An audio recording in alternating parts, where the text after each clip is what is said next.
You've got a business to run, big and heavy products to ship, and customers who need them now.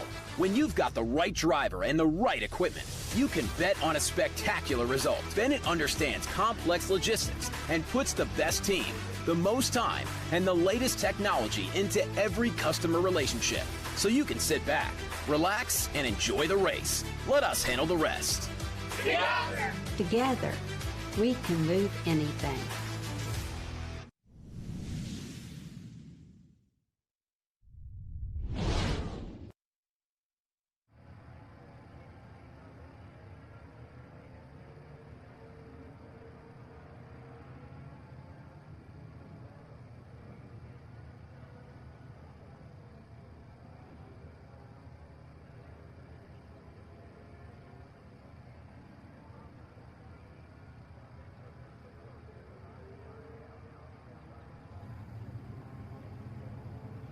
Well, ladies and gentlemen, welcome to the Sebring Speed Tour. Welcome to our MAV TV viewers. So excited to be starting the 2024 season where it all began for the Trans Am Series here back in 1966. We always start every Trans Am season here at Sebring International Raceway. Lots of drama with that because there's lots of bumps here. But check this out. We have Paul Menard running with the Master Force Tools beautiful GT3, number 3, Rocket Sports, unbelievable car, this beautiful Ford. He's back with us in Ford, racing with the Paul Gentilozzi Team 3 GT. Paul Menard, you qualified second. I know you've wanted Sebring for the last 2 or 3 seasons, so you're there, right there with Ernie Francis Jr. What's your plan to start on the outside? I've never really raced against Ernie, but he's a 7-time champion, so he knows what he's doing. I've never had a clean race at Sebring. We've always had issues, but today's the day to clean that up, get a clean start. At our Master Force Tools Ford Mustang definitely has pace in it, so we'll just be smart and race hard. The front 2 rows are tight on time, so it's going to be a hell of a race. Master Force Tools, for those that don't know, that is the Menards brand tool brand. Is that correct?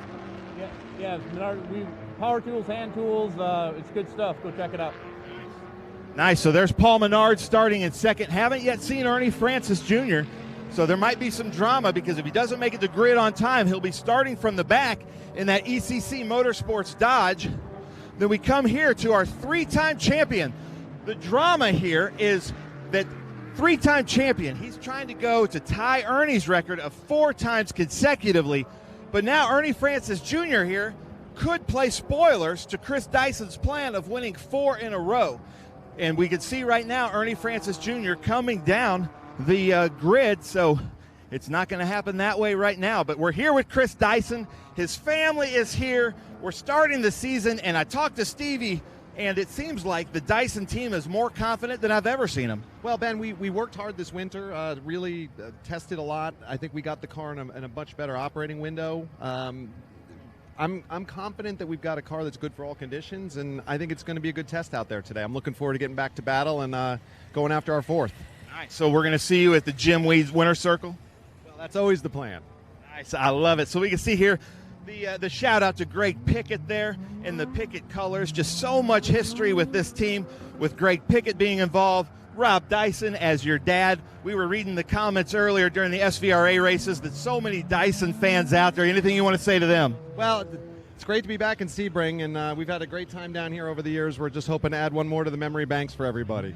Nice. I love it. Well, let's try to come over here and see if we can talk to Ernie Francis Jr. Back in the series. It's so cool to see him after 2 years.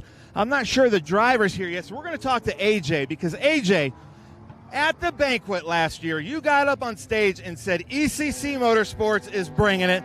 We are going to kick some blank, and here you are with the only 4-time champion in TA consecutively. So it looks like you're living up to that promise. Yeah, absolutely. Our original plan for this weekend was obviously, you guys have heard, was with Brent Cruz, but he was pretty ill, so he couldn't do the TA2 race or this race with us. He'll be making his debut with us at another event. Not sure which one yet, but couldn't have put a better guy in the seat. He won a TA2 North Championship with us in 2018 when I had hand injuries, and he filled in for me. Just a great kid. I mean, I think he's even better now than he's ever been, honestly, with everything he's been doing, with the whole SRX thing that he did. He's just unbelievable talent, and looking forward to showcasing that talent. I love it. Now, get a little shot of him. He's got his game face on. Ernie Francis Jr. Since we last saw him in the Trans Am Series, he has been working out quite a bit. You know, I was even surprised when you were on the Dale Earnhardt Jr. show. I was like, man, he's been hitting the gym. Is it cool to be back here seeing? I mean, this is a Trans Am family. Everybody was so excited to have you, your dad, and Monica back in the paddock. Yeah, you know, it's always cool to be back here. Cut my teeth in this series. 7 championships, 4 in the TA class. I was sad to go when I had to go over to do the open wheel racing, but happy to be back. Ended my career here with a pole position at COTA, so to get another pole here is pretty awesome. Hopefully we can take it home and get another win. And you had almost no experience in this car. Yeah, about 10 laps of experience in it on our pole lap in qualifying. So I think we're just getting faster and faster every time we go out on the track. So if that's the case, then I think we'll be pretty good out here.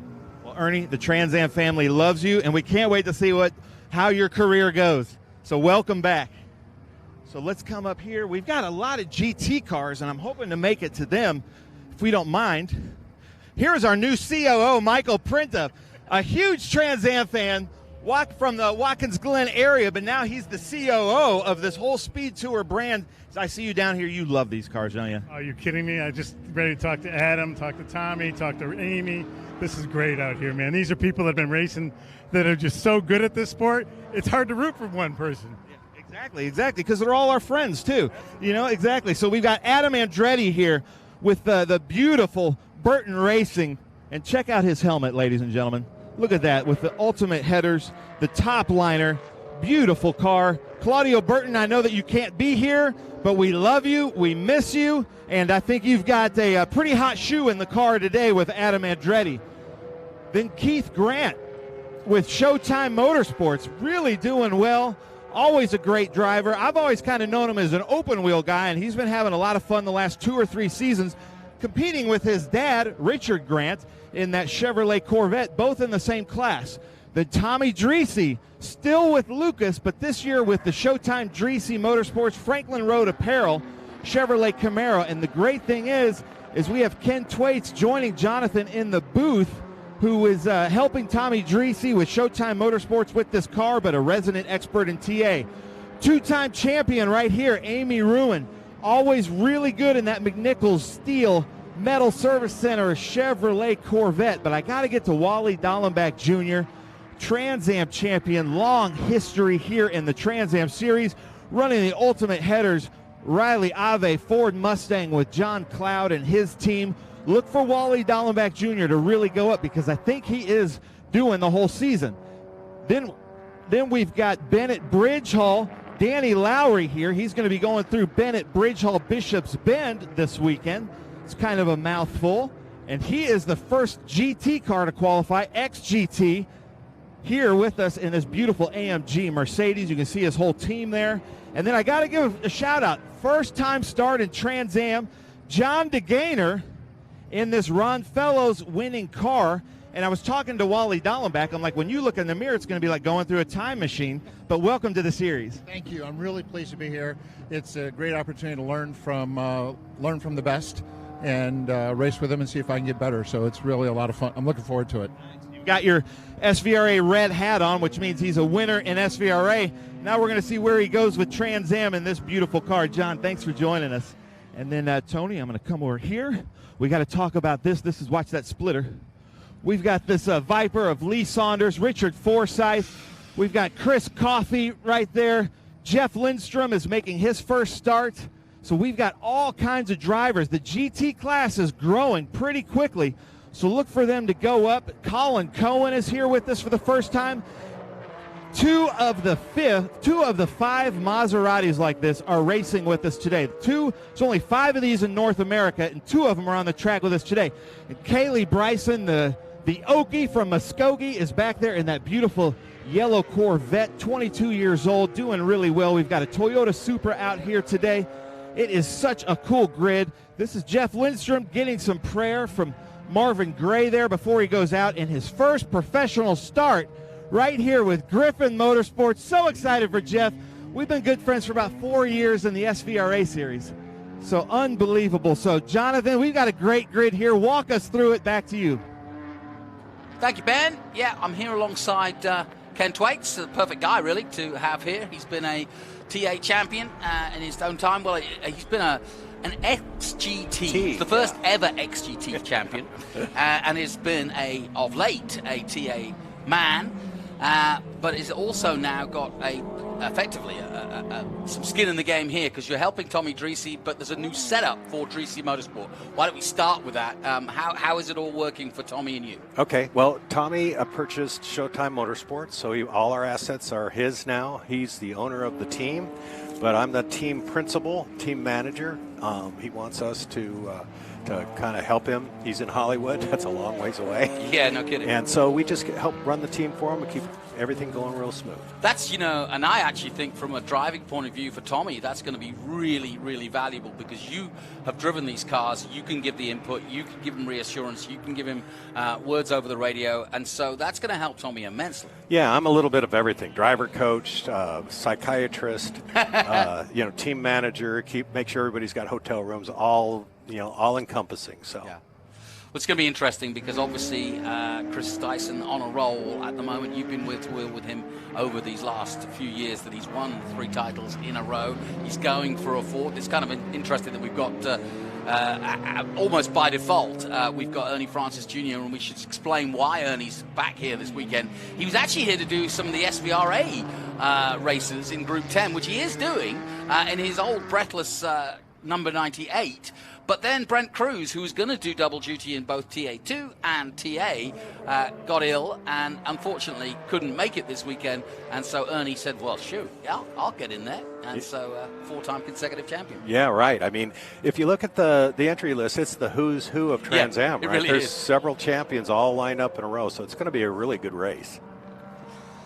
Okay, here's the grid then for our Trans Am Series for the first round. Ernie Francis Jr. and Paul Menard on the front row. Bags of experience between them, and Ernie Francis Jr. doing the fastest lap he's ever done around here. Dyson, our champion, Adam Andretti in a brand new top liner car. We'll talk about that. Keith Grant and Tommy Dreesy. Like you say, it's a who's who. Former champion Amy Ruman and Wally Dollenbach. Likewise, another champion on row 4. Danny Lowry lines up for the Bennett Bridge Hall team. And John DeGane is stepping out of SVRA, and he is taking on Trans Am. And as we saw there, Kaylee Bryson, the youngster, just 22 years of age, and she will be taking part. She actually got a podium here last year, but she's doing 2 series this year.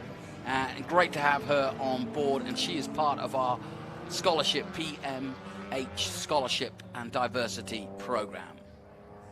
Colin Cohen, Todd Malaparalsi didn't see those. Richard Grant and Billy Griffin, and Joshua Carlson coming in, another youngster, alongside one of our more experienced drivers in Joey De Silva of Arve Motorsports. Yeah, it's really cool. Billy Griffin's running TA. He's past GT champion, right? Yeah. So he's moving up the ranks. GT4 champion, yeah, that's great. So he's taken his taste of TA cars. Well, let me ask you, what is, as an XGT champion, what's the transition like? Because these are monsters, aren't they? Yeah, they're completely different. I came from XGT. We had paddle shifts, ABS, traction control. That was the Audi R8, right? Yeah, so now you got twice the horsepower, no ABS, just gobs of it's a monster. How long before you really felt like you could rag a car in TA? Because, you did a couple of seasons and you had some great results, but, when did you really feel comfortable with it? I felt really comfortable, about halfway through the first season. Then we went to the 18-inch wheel and tire package, and it really transformed the car. All right, well, let's head down to Ben Sissel. We're about to get underway for our TA race. Well, thank you, Jonathan. I am here with CJ Oliveris. You were with us at COTA. Seems like you try to show up at a few of these with MAV TV, kind of a new sponsor with Trans Am, and we were trying out some things last year, having a lot of fun, growing the fan base. But really, I think you saw some things working, and it seems like you're adding more Trans Am to MAV TV. Absolutely. We were showing highlights all last season, experimented a little bit with live, and talked to Tony and the team coming into the 2024 season, and thought, let's go live for all the racing. So we'll be live all year. What I love about the MAV TV crew and staff is you guys are all motorsports enthusiasts, and you have the same problem that I do. Is that correct? Absolutely. We live and breathe racing, so we got picks in every race, and we're always watching. Nice. Well, take the mic and give us the most famous words in motorsports. Racers, start your engines.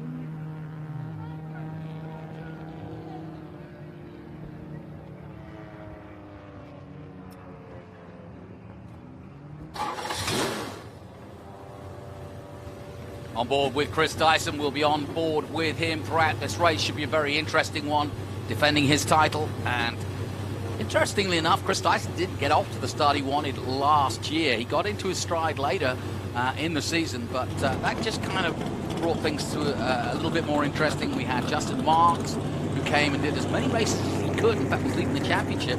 But how about this? The Burton prepared car, Burton Racing, and this brand new Burton chassis that Adam Andretti in. And this is probably the most modern car for Trans Am that Adam's been in. Yeah. And he is loving every minute. Oh, Claudio Burton's really built a masterpiece there. That thing is absolutely beautiful. Yeah. Very well designed. Got some interesting features of it. What interests you about it? Because for the outside eye, it's not that different, but when you get up close, there's a lot of little nuances. If you look at the steel's from Germany, and it's very bendable. It's not brittle at all. So it's a very safe car, very strong car. The suspension design is really cool. Same bodywork that we run, but he's done some little tweaks here and there that you notice, and they're really smart guys over there. So I'm not surprised that Adam has got it in the 158s around here. Yeah, Keith Grant always looking for a result. And then Tommy Dreesy, we just spoke about him. Tommy needs, I feel, and you talked about sort of helping him as much as you can, but Tommy's the kind of guy that if he gets a good result today, he could just, spark that. I mean, he's a former champion. He's never been slow. He's never slow. He's always competitive. He's had a few gremlins when it comes to mechanicals. But Tommy on his day is as fast as anybody, and he just needs a good result, I think. Yeah, I mean, this is a war, and this is the first battle of that war, and he keeps that in perspective. The purpose here is to have a good result, bag as many points as possible. If a podium's there, let's go get it. Amy Ruman, of course, another former champion, two-time champion, in fact, and she looking for another good result in that McNichols number 23. Sticks with the brand that is Corvette, but she looked very competitive yesterday, and let's see what she can pull off. The family here again, this is a family affair, as is so much of Trans Am. Yeah, Amy's crew and dad especially have really got her back up on form. They've made some mods to the bodywork and air intake and that type of thing. The Corvette body is the slickest body out there. Yeah. So it's really fast down the straightaway. So it's really cool. She's back in the hunt, man, and so look out. Yeah, definitely. And she's never lost any motivation. She's had a few fallow years, but she's always been there or thereabouts. And her and Dreesy have definitely had some great competition in the past. Here's our previous winners. Matt Brabham, I saw him here this weekend. He was last year's winner. Chris Dyson, of course, has got a fantastic record here, as has Ernie Francis Jr. But Ernie, of course, has been out of Trans Am. 7-time champion of Trans Am, one of the youngest ever. But won this race in TA in 2020. And, of course, has been racing in single-seaters. He got a diversity scholarship to go and race at Indy Next. And we may see him back in Indy Next at some point. But right now, he is sort of doing some more sports car racing. Super Trofeo is what I believe he's going to be doing mainly this year, but he's come back this weekend. Of course, he's a local from Florida, came back to do some SVRA races, and then found himself on the grid of TA simply by the fact that Cruz was not going to I mean, take Ernie, part. it's like Ernie never left, right? He's sitting on pole up here. He's super quick. He's been running single-seaters. Yeah, just to hold you there, while we get a chance to take a look at it, we'll talk some more about that. But let's take a look at the circuit guide for the Trans Am race here at Sebring. Hi everybody, this is Ken Twaits commenting on the 2023 race last year at Sebring. You can see everybody funneling into turn 1 here. This is the big passing zone, and they gained some places at the start of the race. You head down to turn 2, 3, 4, and then the back straight. Into turn 7, another key passing place. It's a first gear hairpin corner. This is a place to make your move. Then you exit turn 7 to turn 10 and then into the tower turn, which is very important because it leads on to a very fast part of the circuit. You accelerate out of turn 13 all the way to turn 16 and onto the back straight into turn 17, which is another critical passing zone. And you can see Tommy Dreese trying to make a move on me last year, but I hold him off at bay and headed towards start finish. That is a lap around Sebring. Let's hope 2024 is as fast as well. And now you know we have the right guy sat next to us here in the commentary booth. Tommy Dreese, we'll be on board with him. Always exciting. And I don't know if you've got the swear box connected or for his car, but we need it because he gets excited, does Tom? Yeah, I don't know if we can hear him talk too much on the radio. There'll be a lot of bleeps in there. I had a lovely moment where he conked out at Road Atlanta and his whole thing. And I love this from Danny Larry. He's got the old Hawaiian thing, and he knows where his braking point is. It's a great way of actually judging the G-force. When she turns to the left, that's the G-force. So you'll see that from time to time. Yeah, she needs seatbelts, but she's playing that ukulele, and he and his teammate have had this for the last couple of years. It's a nice touch. But yeah, I got some great onboard from Tommy when his engine blew out at Road Atlanta a couple of years ago. He goes, "I'm on fire! I'm on fire!" It's like it was straight out of Days of Thunder. It's really good stuff. And there is Danny Larry in that beautiful Mercedes. I know you've driven Audis. I don't know if you've had a chance behind the wheel of one of those, but they are gorgeous. Yeah, those are great cars. We need more XGT cars in here. Great to have Paul Menard here. As Paul Menard, of course, here. A huge history in Xfinity Cup car racing for many, many years. And, of course, the Menard's name in NASCAR is synonymous and still is. Paul's a really good friend of mine. He actually drove for us 2 years ago at Charlotte, won the TA race there. Really great guy, really great driver. It's just he's going to run the whole season with Paul Gentilozzi, and they've really got a formidable package. They build their own engines, and so look for him to be really strong. He's a winner. Yeah, and you know, like you said, 2011 Brickyard 400 winner, 471 races over 16 years in NASCAR, the top echelon, and he's said to me just a moment ago that he's trying to do the whole season this year. So Dyson's not going to have one-way traffic this year for sure, with Dreese, Menard, and several others all biting at his heels. And so it's going to be an interesting season as we go back on board with Tommy Dreese before the start. The Ginetta that leads the pack has got the lights gone off, which means we are going racing for round one of the 2024 season. Live here on MAV TV. Ken Twaits and Jonathan Green bringing the action as they come out of the Mission Foods final turn, which is sunset here at Sebring. And then they should look for the green flag, which waves, and away we go. Ernie Francis Jr. in the Challenger, his first ever chance of racing this car. And Paul Menard in the all-green Mustang on the outside at this point, but it's going to be Ernie Francis Jr. slotting into third, the 16 Jim Weed car, and we're on board with, no! The worst possible position for Dyson, and I'm not quite sure who caused that. Dyson was getting aggressive up the inside, but a little too aggressive, and he's taken Ernie Francis out in that beautiful Challenger. Oh, it looked like he was sliding up the inside there. Ernie saw him and went to block, but there wasn't any room. They touched, and the rest is history. Oh, boy. I don't want to apportion blame at this time. We'll take a look at some replays, and I'll sort of let you kind of adjudicate as a driver. Dreese is still going strong as they dive into the Q3, turn 7 hairpin for the first time. He's behind Keith Grant. Andretti's got away well. That's going to help his cause. He's now in second place. And what a drama indeed as we go back on board with Tommy Dreese. Yeah, and we're under caution. Yep, they're going to have to clean up that mess and line it back up. Wow. Now, we're going to get a replay here, Ken, and I just want you to sort of see what you see. Yeah, it looks pretty smooth here. Paul takes the outside, which is norm. The thing is, you want to slide in and block that inside. Dyson is plugged in. Oh, he got loose. He hit a bump, didn't he? He got loose. He got loose and hit a bump, and that was, I hate to say it, but that was Dyson's fault because he got a good turn, and he got alongside. We'll see it here. Look, he goes to the inside and he just spun it right into him. Yeah, that's it. He could do nothing about it. He was basically out of control. Yeah. Oh, what a shame. Well, for all those chasing Chris Dyson and looking for a chink in the armor, they got one. He didn't have the best of starts, and we'll see it here from Chris Dyson, Ken. Yeah, Paul takes the normal outside. You know, it's a little sketchy wrong with there, that. but he gets along Menard, and then it gets loose, and really just, the rear end pitch left, Yep. sent him into Ernie. The rest is history. Yeah, what a shame. And Chris will be kicking himself, really.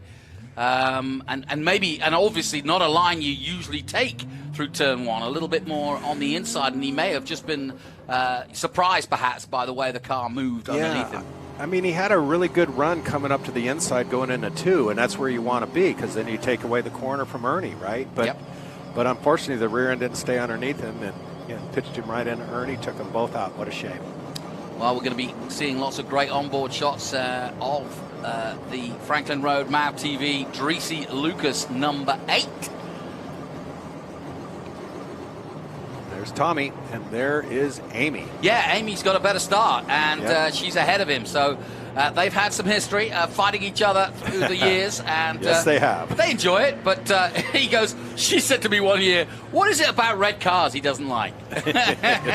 You know, thing about Amy, she is a heck of a driver. Yeah. She drives the widest car in the TA series, so she's really tough to get by. But she drives very fair, and she's very quick. So then, we are under caution here, and Amy looking for a good result from this, as we all are. Tommy Dreesy, though, looking really impressive.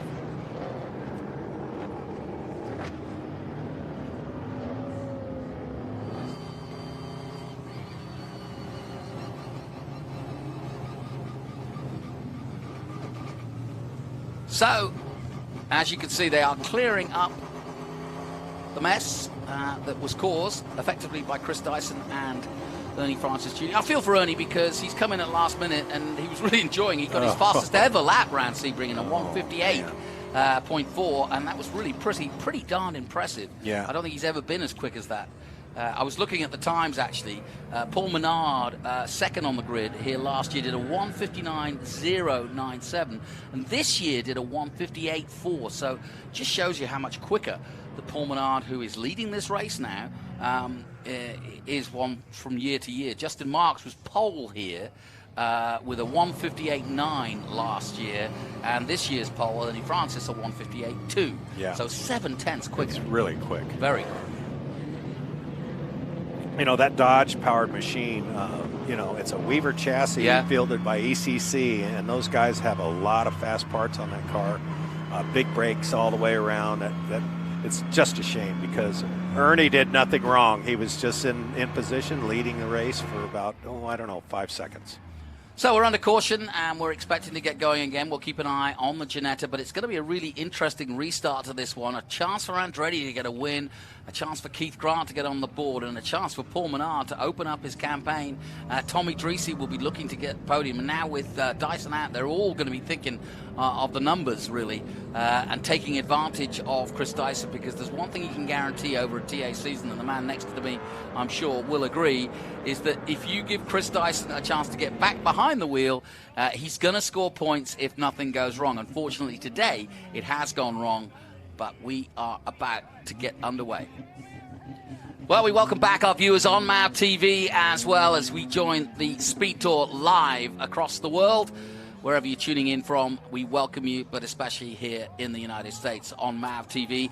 You had a show on MAV last year, and I mean, you know, there's no question that they've really voted with their feet at MAV TV, you know, with the highlights, with a special documentary series. It really does give an insight into what this sport is all about. Yeah, we did Road to Glory last year. We're going to do a second season this year with MAV TV.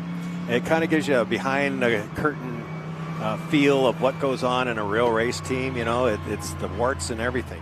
You see the goods and the bad. So, and then also it's on that sort of what I call Trans Am Thursday, right? So you've got the double header of the two highlights at 8 p.m. and then you've got your show, and this is the Chris Dyson on board. Obviously, sat there waiting. Well, there's the hook. Yeah, you don't. That's not the thing you want to see at the beginning of a race. No, it's not at all. Well, let's take another look at what happened, because we're under caution because of this incident at Turn 1 on the first lap. Here we go. So Ernie Francis dives in the all-silver 79. Menard on the outside on his line. But then a very tight line from Dyson, and you see the back end just gets loose, and he had nowhere to go, and he couldn't really react in time and turn the wheel in time before the front end just tapped the back of Ernie and sent him shuttling off.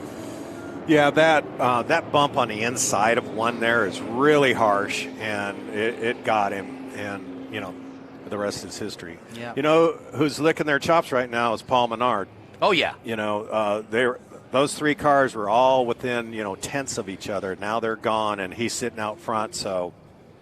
Yeah, I mean, to be honest, had he got out of 3, you'd have pretty much put a bet on Ernie taking this race by storm.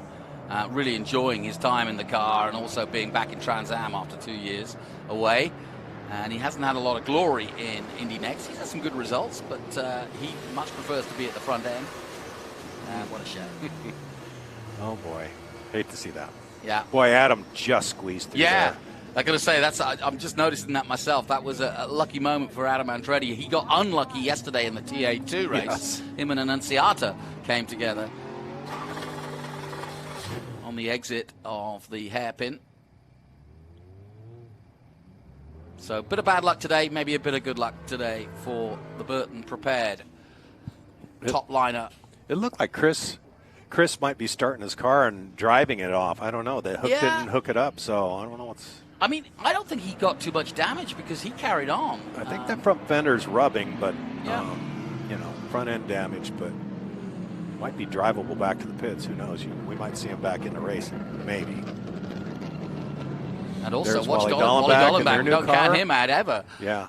Well, they have a new Meissen chassis, brand new car, so they're building up the speed in that car. And, you know, Wally, he kind of takes his time in practice, but during the race, he's an animal. So be watching for him. Me and Ben had a quick chat with Wally on the pre-grid, and we were asking about how the car was. And they were struggling with setup, and they really haven't found a real solution. So he feels like this is going to be not a test session, that's unfair, but not he's not dialed in as much as he'd like. And of course, with his history of championships underneath him and his huge history of racing, he's great. Yeah, he's the kind of guy that will drive over those problems or drive around those problems. But if the car's not set up, it's really hard to do anything special, is it? Wally and I had a great race here last year. We were nose to tail for, 50 miles and traded places back and forth. He's a very fair driver. Of course, he's a great driver, great history. I'm glad he's in the field. Another man we're looking for, Lee Saunders. Probably the best record ever than anybody here in Trans Am. He's won 6 times here in SGT. And he is our current SGT champion. But of course, he's been doing a little bit of TA too, so he's stepping up. Yeah. I race with Lee quite a bit. He's a great driver, very fair driver. If the wind's there, he gets it. Yeah, he's awesome. And that Viper's very, very quick. Yeah, he's a big Dodge Viper man, loves the big horsepower of that Dodge Viper. So I think once we get out of the Ullman straight here, and you see it now from this camera angle, the Ginettas lights are off, and that means we are going racing. So this is the key, and you've done this a bunch of times. What's the key to a restart for Paul Menard here from the front? Well, he controls the start, so the pace car will pull off, and there's a start box back here that's marked with some tape, and once he gets inside that box, he can go anytime he wants. So the leader has the advantage.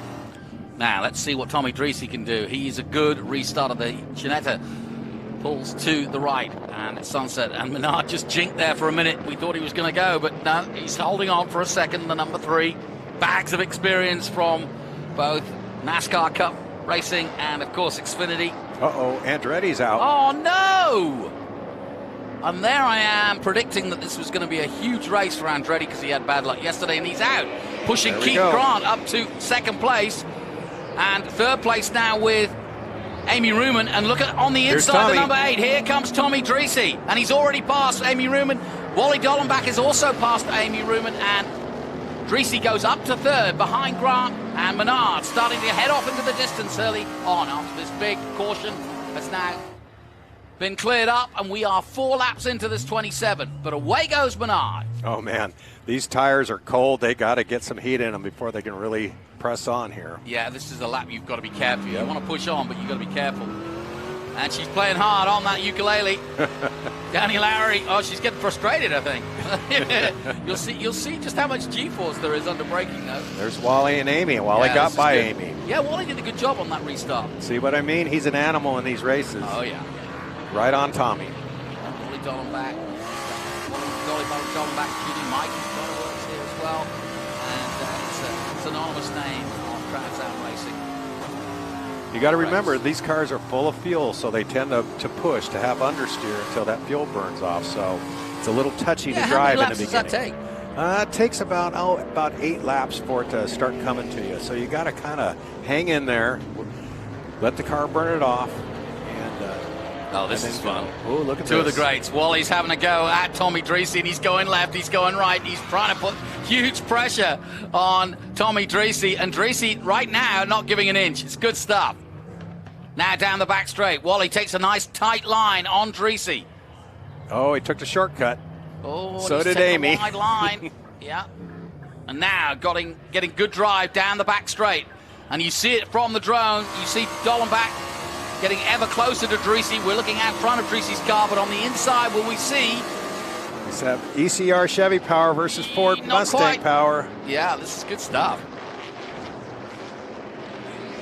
There's Lee Saunders in 9th position. He's got a little bit of air.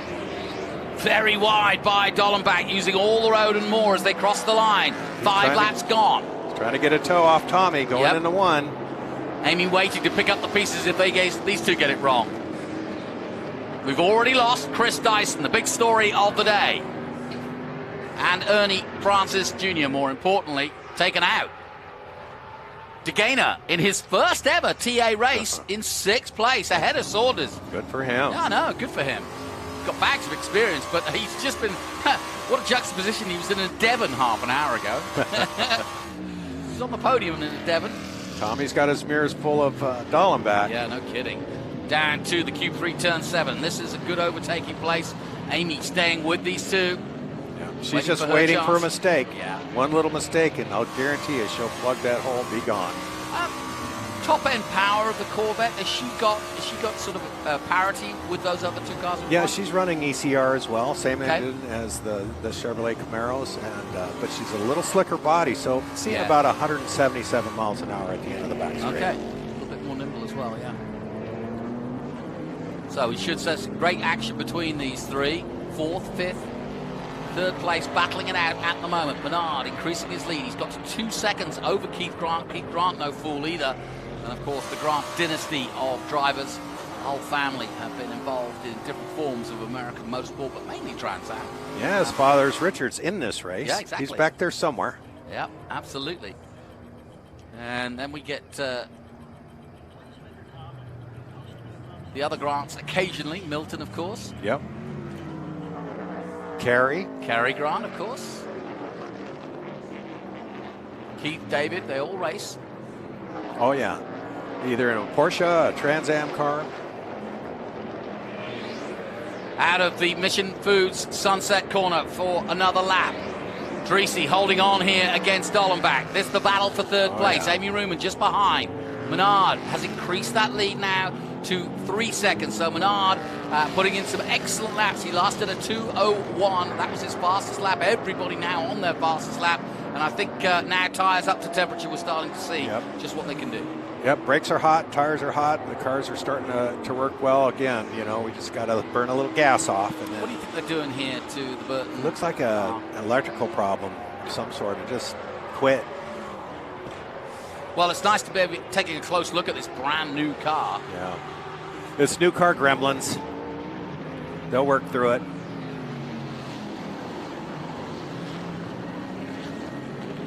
So out of the Q3 turn 7 they go. Sadly, Andretti in the pits. Sadly, we've lost Dyson and Ernie Francis Jr. So 3 men who are all capable of winning this race has opened this up at the first round of Trans Am presented by Pirelli. Round 1 at Sebring.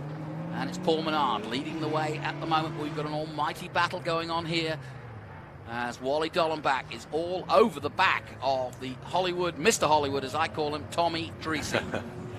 Yeah, you know, Wally, he's He's like a pit bull. He's not going to let go of that until, unless Tommy can gap him here.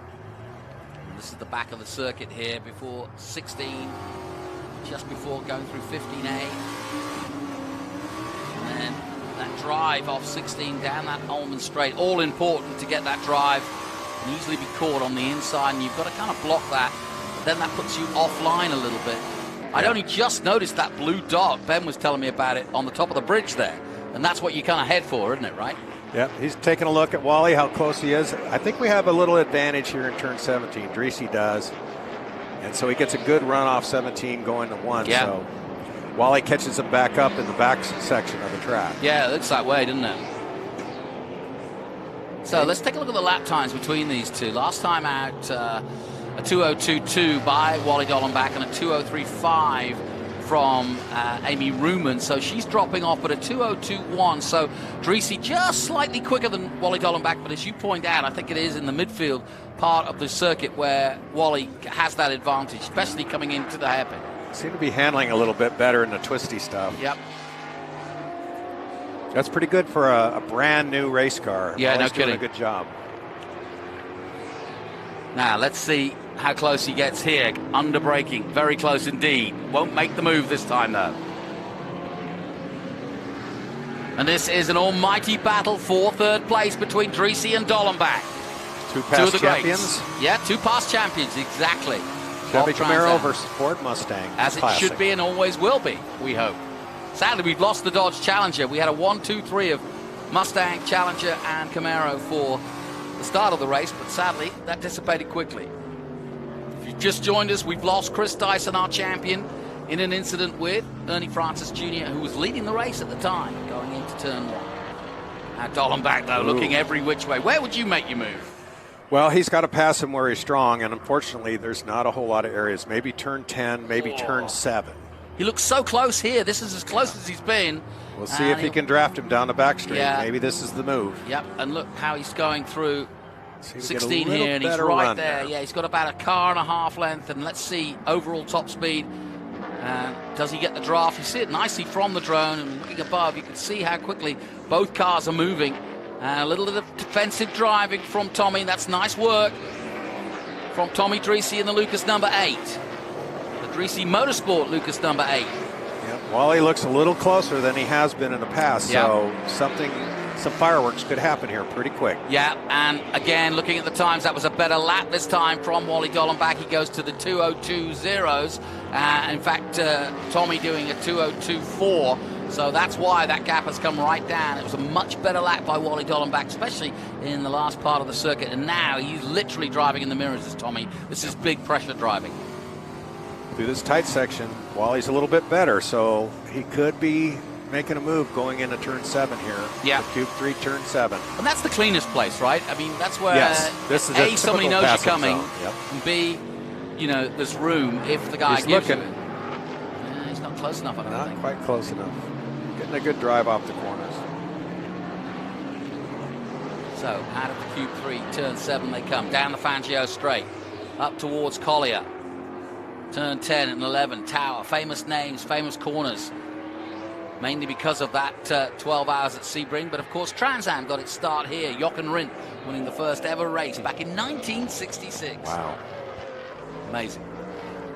Past Formula 1 champion. Yep. They're having a good battle. And it looks as though car number 39, that's Todd Naparowski, has also retired. That's one of our GT entries.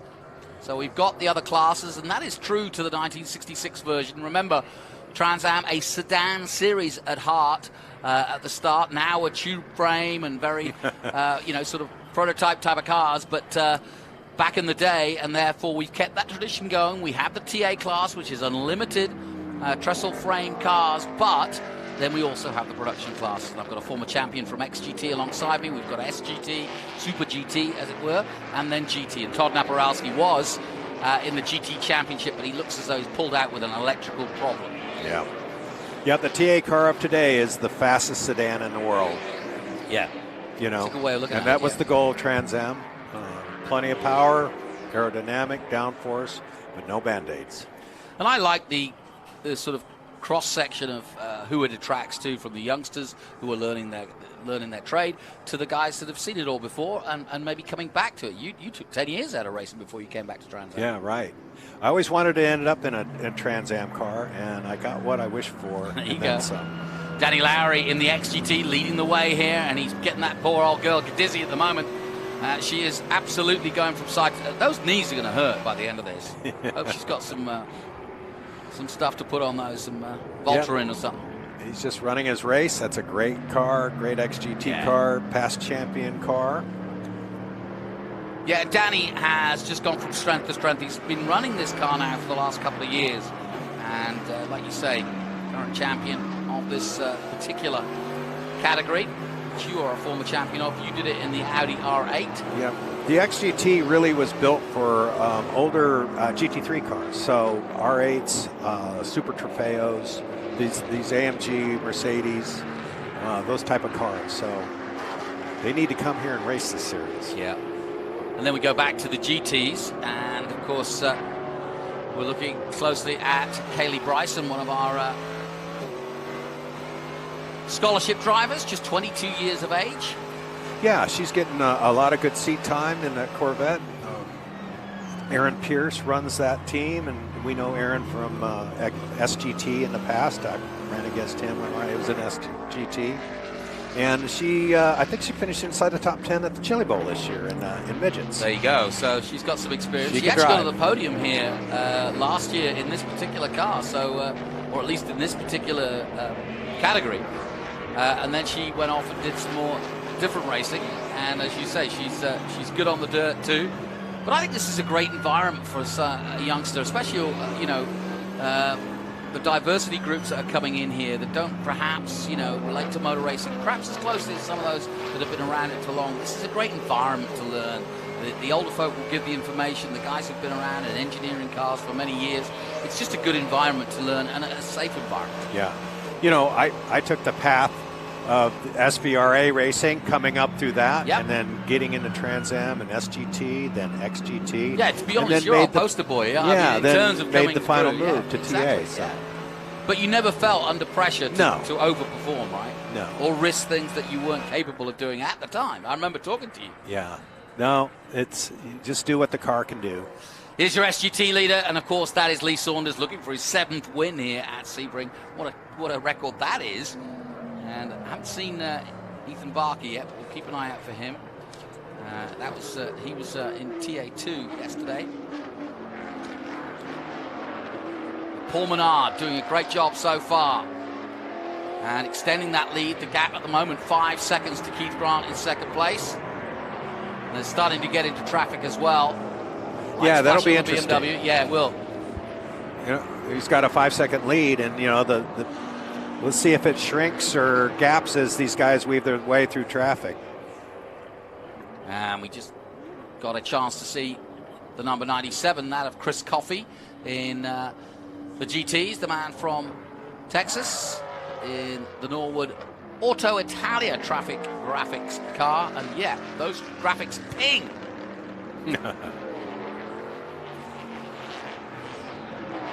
So Saunders overall in 7th place, but leading SGT at the moment. Danny Lowry just ahead in that Mercedes, leading XGT. Amy Ruhrman, the last now, just 5 of the TA runners at large, as it were, on track after that incident earlier, right at the start of this one. Yeah, it looks like Tommy's got just about a half a second lead on Wally. So Wally's kind of laying back a little bit, saving his stuff. How do the tyres, you talk about the fuel going down, how do the tyres last under a TA? You've got so much power, more power perhaps than sometimes the tyres really want, but how long do they last, and how do you manage them? Well, it's pretty warm out today, so, the last 10 laps can be a challenge, maybe even the last 5 laps. You should be out of everything, out of brakes, out of tires, everything, if you plan it right. Out of breath probably as well. Yeah, that too. Out of drink bottle. Yeah. Well, high above, out through Bennett's Bridge Hall, Bishop's Bend, and into 15 and 15A, then down to 16. It's a little complex, and talking to Evan Sleddy, he said that's his favourite part of the track here. And here we go with Lee Saunders again, down the Almond Straight and down towards the Mission Foods. Turn 17 Yeah, you're not catching that Viper down straight away. No way. Great character, Lee Saunders. Richard Forsyth behind him in that all-green G-Speed Chevrolet. Yeah, Richard and I raced together in Ultimate Street Car. And there's your GT leader, Chris Coffey, in the traffic graphics. Got to get it right. And we welcome our viewers back on MAV TV. This BMW has been trying every which way to get past. And can he get him? This is Joey De Silva on Chris Coffey. De Silva battling with Coffey for GT honors, so this is a real battle for position.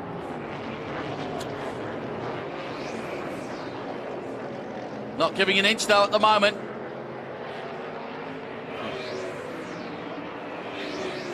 Out of 3, they coming under the bridge. As we've said before, the obvious place for an overtake is coming up at 7. But you've got to tuck yourself in close enough. Yeah, As you get under that mogul bridge, you've got to be closer than that, haven't you? Here we go. Ooh, he's thinking about it though. Looks like he's got him. What am I saying? It's a Supra that we're looking at, Oh, isn't it's it? a Yeah, of Supra. course it is. Yeah, I thought it was a BMW for a second, but now it's the all new Supra. I like it. So through he goes, and Joey De Silva in the Arve Motorsports Toyota Supra does take the lead in GT. My apologies for not spotting that. I'm sure our internet will light up. Yeah, it is job. a BMW, no difference. Ha ha. Yes, okay. Well, we've got some wits out there. I used to love the original Supra. That was a great car. Pretty brave bringing it out. One Maserati out there, Chris Coffey.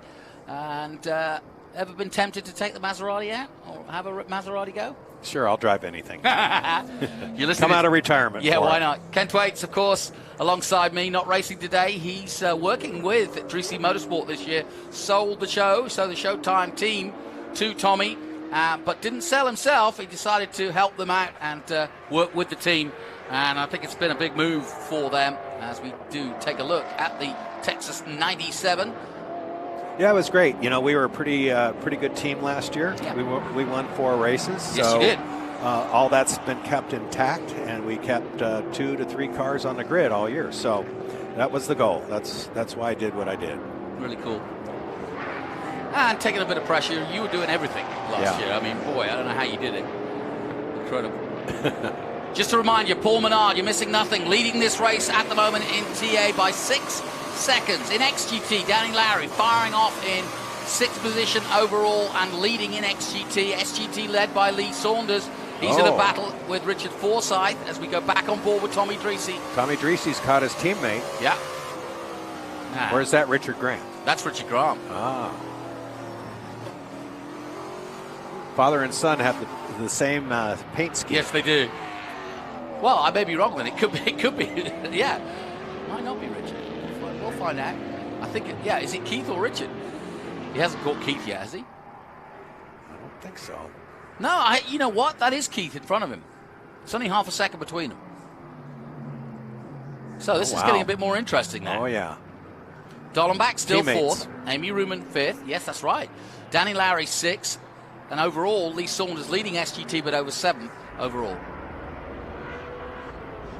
There's the 04. That's John DeGainer, who we mentioned earlier, just coming from SVRA. And that's superly prepared.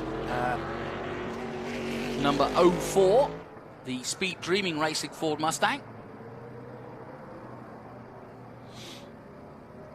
And a shout out to Josh Carlson in the 36, another one of the Ford Mustangs in the Enceva prepared car. He's one of the youngsters, just 17 years of age. And he's what I was talking about earlier, how this sort of mix of youth and experience. Great to see. Yeah, 17 in this series is kind of old. TA2 champions are 15. Well, I can confirm that sadly Adam Andretti has retired with that electrical problem. Now Menard getting into traffic, and he's got to be careful here. Oh, Dreesy's right there. Yeah. And if he gets... Dollenbach's right there. Yeah, Dollenbach's still going on. Here comes the leader, and he's going through... He's weaving some his of way the through other traffic. Series. not as quick. And that 1, Supra 2, 3. is in its own battle with the car in front, the Maserati of Coffee. Maynard makes it through. Second, third, and fourth are pretty close here. Yeah, this is good. And we got this traffic coming up, so who knows what can happen. Yeah, exactly. And certainly Dreesy will be thinking about using that traffic for sure to try and get away a little bit more from Wally Dollenbach. He's got to be wily as a fox, hasn't he? It's only lap 14. We're not even halfway yet. I know, yeah, long way to go. We're halfway. Long way to go yet. And it is hot out there. You mentioned that. But this is the battle. Look at this. Second, third, and fourth place with traffic in front. Now, who's going to play this traffic as they head down the Fangio straight? What would you be thinking if you were on board with Tommy now about how you would try to dice through this and take it to your advantage?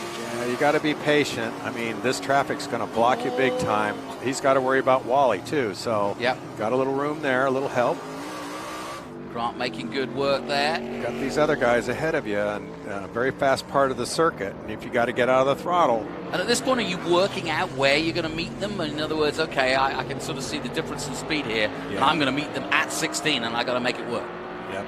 I mean, Bishop's is really quick, and these slower cars are really slow through here, so you got to be careful. Yeah, ultimately you want to get through here and use the Ullman Straight where everybody's in a straight line. Oh, man, Keith got blocked big time there. Big Look out. time. This is a chance now for Tommy. He's going to tuck himself up right behind Keith Grant here as they come onto the Ullman Straight. This is what I was talking about. They can use the speed now and the power of the TA cars to absolutely blitz past the GT cars, the production cars, and that's what they're doing. But Tommy right there now, and he's got a chance at Sunset here. Coffey's now in front of him. Dollenbach still waiting. Wow, this is great. This is excellent. Into Mission Foods Sunset they come. Cars everywhere, all different categories. And everybody's racing for position. Going in turn one, Tommy's making a move up the inside. He's looking, I don't think he can quite do this. And there's another full course caution now. So the complexion of the race changes again. I'm not sure yet. Oh, look, you safety can see. truck right there. Be careful. Yeah, they've got to slow down quick. They do like to get on track quick, don't they? These guys are risk takers, these guys who manage the track here when it comes to recovery. They don't mind being on board with the rest of the racing cars. But, there's a car in the... on the fence right there. On the exit of 3, I think he's probably touched the mud and dirt on the outside, maybe getting too much wheel spin. And, it's Danny Lowry. No, it's Danny. Yeah, you have a tendency to dump some wheels off in the dirt, and then it hooks and sends you right into that inside wall. She's going to get some. She's going to get some She's mud taking in a that rest dirt there. street, in that dirt, in that grass skirt there. What a shame. Let's have a look at what happened here on the exit of 3. We're on board with Danny Lowry, and again, I'll turn to you, Ken. You'll see it better than I will. Yeah, you go down. Okay. Down to the apex. Oh, it just got loose on it. Oh, okay. So, no, it wasn't on 3. It was 4. No, he didn't dump any wheels off. It just lost the rear end. Yep. Simple turnaround, and unfortunately, he's in a position where we had to pull out the caution. What a shame for Danny. And, oh, boy, look at this shootout. This is going to be fun. And what do we got left? What would you be thinking now? You're over the halfway point. We've got about 35 minutes on the clock. This is 14 laps gone. You know, effectively the fuel load is coming down bit by bit, but tires were in good shape now because we've had a couple of cautions. This is the time of the race where you're going to set your best laps. The fuel load is burned off. The tires are still fresh. These are going to be the quickest laps of the race that's coming up right now. They're going to pack up against Paul. So you're going to have some pretty fast 4 front cars coming up, and even Ruman will be there too. So, yeah, and also I guess the guy to lose the most is Paul Menard because the other 3 behind him were battling for themselves, against themselves, but they were 6 seconds behind Paul, and now he's got to do it all again. Yeah, he's been on cruise control the whole race, and he's such a cool customer. He's he's doing what he's supposed to do. Now they'll pack up again, and who knows? Who knows what will happen? You never know on a caution. Yeah, and I bet it's hot when it gets caution because, these cars are designed to be going at over 150 miles an hour, and now there's just hot air going in, right? Yeah, you got your cool suits going. You got your drink your drink bottle this is the time to really take a good long drink of everything, you know, relax your grip. Well, let's head down to Ben Sissel in the pit lane. Well, thank you so much, gentlemen. I'm here with Osney Rodriguez with Griffin Motorsports. We've known each other for a long time because he runs in Trans Am and they run in SVRA. Jeff Lindstrom is in Billy Griffin's car. Billy Griffin, our two-time GT champion, has moved up to TA. He's in a beast, brand new car to him. What are your drivers saying? I know you had to bring Billy in. We've been having some issues with the car the whole week. The brakes were getting a little bit too hot, so he couldn't go around the cars. He couldn't stop in time. So he brought the car in to check the brakes. They're running a little bit too hot. Yeah. And Jeff Lindstrom, is he doing okay? Jeff Lindstrom is doing great. He's a pretty good driver, so he's doing pretty good right now. Nice. All right, well, thank you so much, Osney. Gentlemen, back up to you in the booth. Thanks, Ben. Good work. And we're under caution here at Sebring. This is the first race of the season, and this is where it all began for Trans Am back in 1966. So we always come here, and it's a traditional way to start the season. And right now, Paul Menard is leading this race, the former NASCAR superstar. And Keith Grant in second place, being chased by Tommy Dreese, Wally Dollenbach in fourth. That's Wally Dollenbach Jr. So a host of great drivers at the front of this one. And don't count out Amy Rooney either. We'll take a short break. We'll be back with more action from Sebring after this.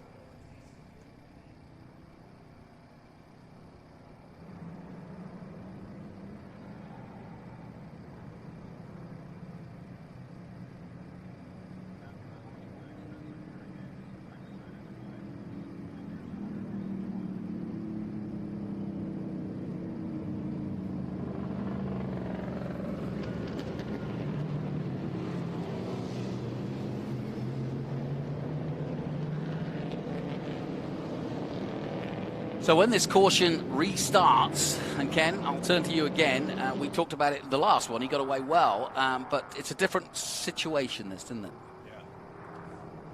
Yeah, it's, you know, Paul's just cruising here. And again, you've got to make it to that start box before he can go. The caveat here is you got some slower traffic right in between first and second place. Yeah. So that lap traffic has got to either get out of the way or get on the throttle or both. So we are clicking down. Of course, we still click down the laps as we go through this. Well, the internet is liking the deep blue 90s Mustang Cobra. And Danny Lowry is up and running go. Yeah, that's a pretty stout race car.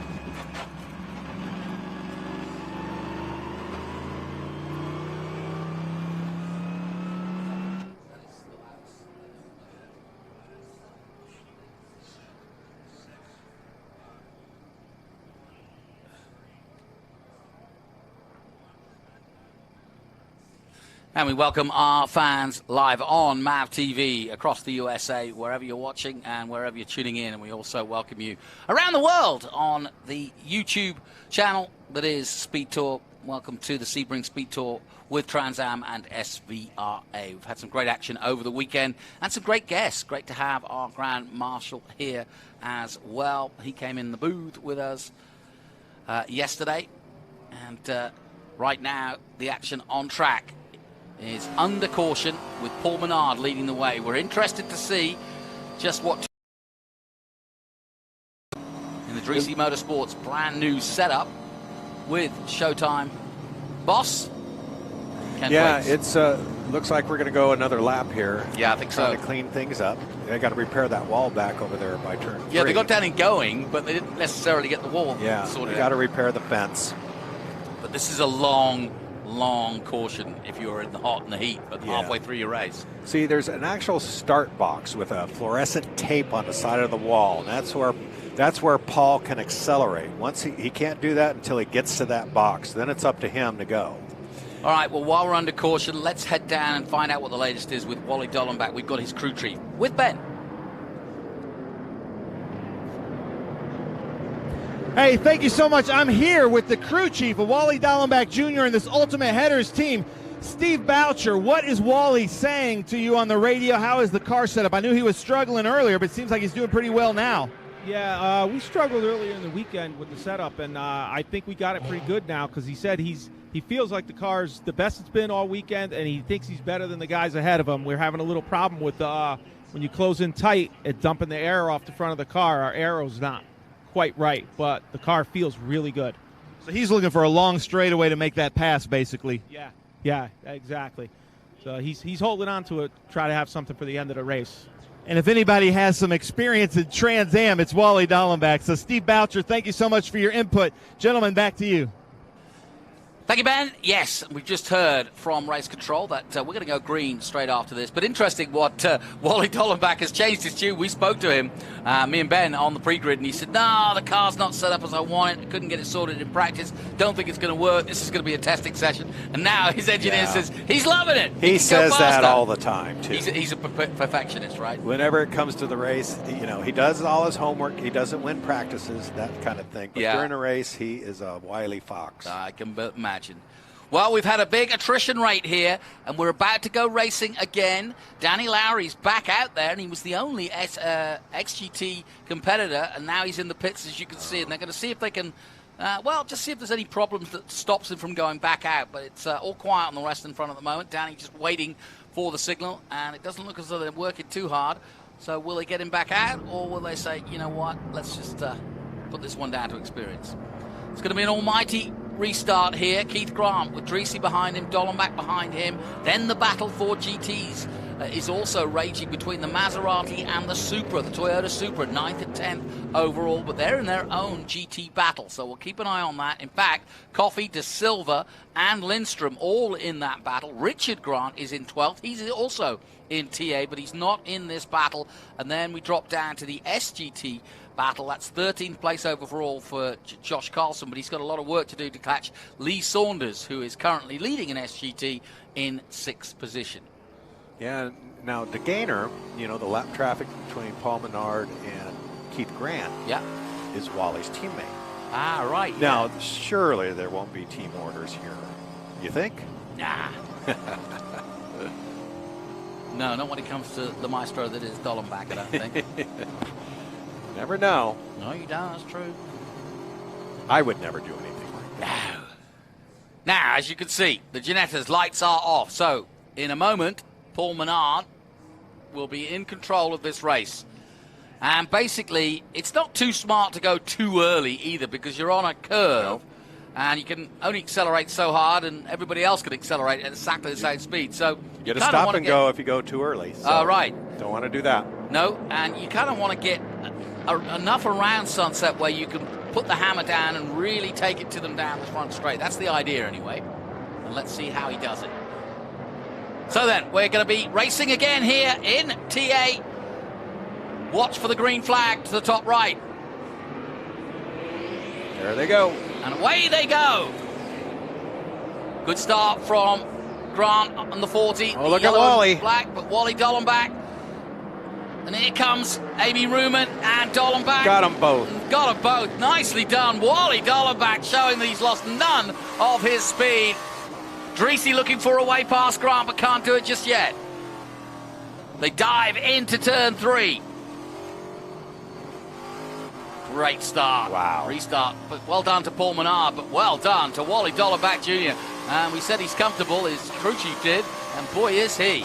And he's now setting a possibility of a win, and he hasn't had one even in the Masters class in a while. So now the Ultimate Headers car heading down into Cube 3, turn 7. Tight as can be. Dreesy right there with Grant. Amy Ruman right off there in 5th place. Nothing between them here on lap 18 of 27. Here comes Dreesy. Through Collier, looking for an inside move at a tower perhaps. He has a quick look. Heading now towards Bennett's Bridge Hall, Bishop's Bend. The man next to me, getting a little nervous, but enjoying it. Amy's right there as well, just waiting to pounce for any mistake. Yeah, exactly. Such an important race with Dyson out. They really want to get some points on the board and keep it going.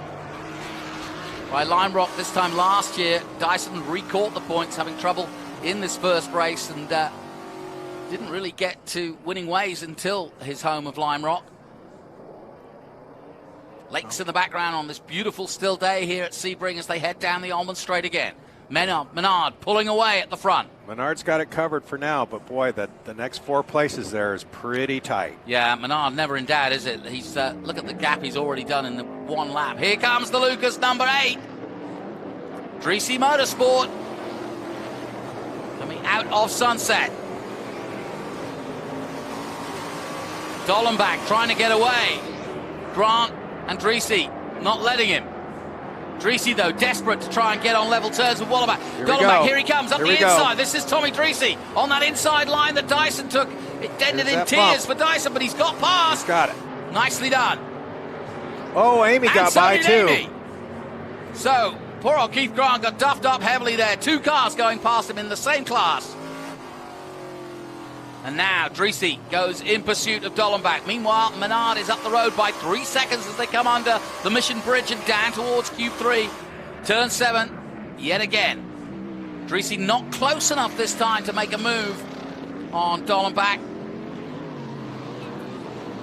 Now he'll settle in. Yeah, take your time, exactly. That's what the maestro says. If you were on the radio, that's exactly what you'd be saying, right? Or what would you be saying? I'd be talking him off the ledge right now. This is what Tommy loves. Yeah. He loves this kind of frenetic action where he's in the middle of it, in the thick of it. He's really good, you know, at the end of the race. He puts his head down and concentrates and starts clicking them off. So this ain't over. No, by any means. And we've seen in the past, Menard, I think this time last year, had a problem. And, yeah, didn't get the finish he wanted. Keith Grant, though, bags of experience from IMSA and prototypes and Formula racing. Of course, he does Formula Atlantic as well, or has done over the years. I'm kind of curious about Keith Grant. You know, he had second place, you know, in hand there, but he backed up to Tommy, so I'm wondering if he's having an issue with his car. Yeah, it could well be, yeah. So 19 gone. Here's your leader in the all green and black. Paul Menard's going to do the full season this year, so Dyson will not be enjoying the fact that he is having it one-way traffic with both Ernie Francis Jr. and Dyson out of this race. Menard trying to build on that possibility of leading the championship going into Road Atlanta. Crosses the line now. It's pretty close there. Very close. Dreesy stuck to the rear end of the Ultimate Headers Ford Mustang of Dollenbach. Now he jigs to the inside. Can't quite do it. Dollenbach takes the wider line but holds off Dreesy for now. Another opportunity at 3. Yep, Dollenbach's good through this tight stuff. Yeah, as we were saying earlier, Dollenbach seemingly just a little bit quicker than Dreesy in the second half of the Sebring track. But Dreesy making the time up, especially down the Almond Straight and into that Sunset Complex. And usually gaps him a little bit going into turn 1. See how we exit Cube 3, turn 7. Hairpin. Yep. Nice and smooth by this gaggle of 4. Grant not losing too much time to Ruman at the moment. If anything, Dollenbach just pulling away. The gap between him and Maynard is 5 seconds at the moment. This car's really good in that tight stuff, real slow corners. Amazingly, that's where you want the setup, isn't it? Yep. 7 laps to go, and always the possibility of more cautions. Sorn is still leading in SGT and 6 overall. Now second place in SGT is Richard Forsyth. And third at the moment is a long way further down, though. I think, I'm not quite sure who the third man in SGT is, but Danny Lowry is circulating in SGT. It's Josh Carlson, yeah, the youngster in 12th overall. So off the race line. Emergency vehicles out there.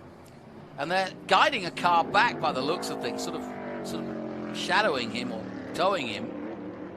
And I think that, you know who I think that is? That could be Grant, you know, the other guy. Grant. Oh, yeah. Richie Grant. See the white flags waving. That's just information only. Yeah. Racing still continues, passing can continue and all that. Well, they do a good job of safe recapture, as it were. How about this? Look at 4 TA cars nose to tail Really good. towards the end of the race. Really good. 21 laps gone on the 27. 6 to go. Yep.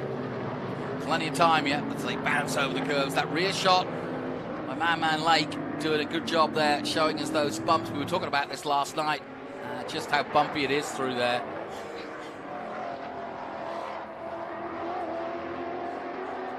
Under the bridge they come. That's where Lowry went off. Just went a little too hot. Ended up in the tire wall. Glad the car is A-OK.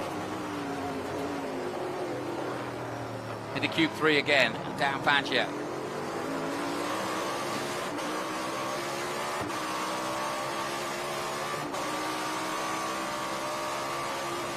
It's hard to see where Dreesy is going to make up the time, isn't it? He's good under braking. Look, here's a good example. Into Tower.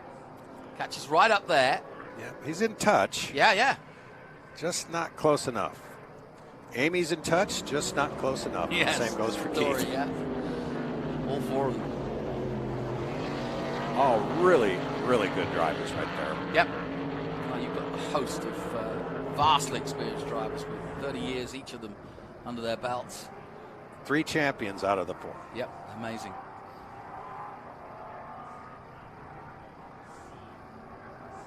And Menard doing a good job. He's, 7 seconds now ahead of this group. Here he is, down the Ullman Straight, leading the way. Started on the front row, managed to avoid the drama. He went wide at the start, and that was kind of what encouraged Dyson to take that inside line. But he hit that big bump, and I think it took him by surprise. And the car just rocketed into Ernie Francis Jr., and that allowed Menard to come through.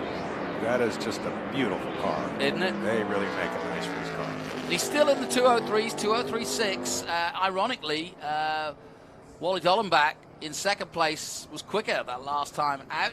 A 203.0 by him, so 3/10 quicker. There's the SGT leader. That's Lee Saunders in the old Dodge Viper, the Florida man.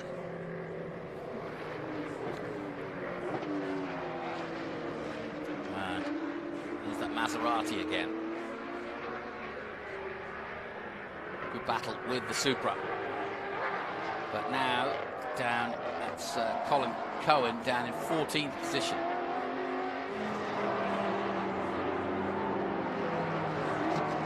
Well, that's a good battle right there.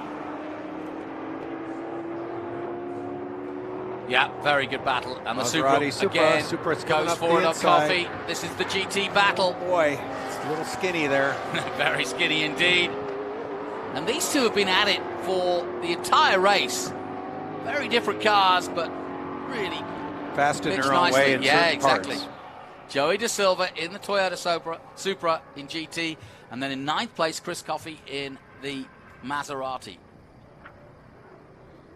Can we see a straight line speed difference from above, I wonder?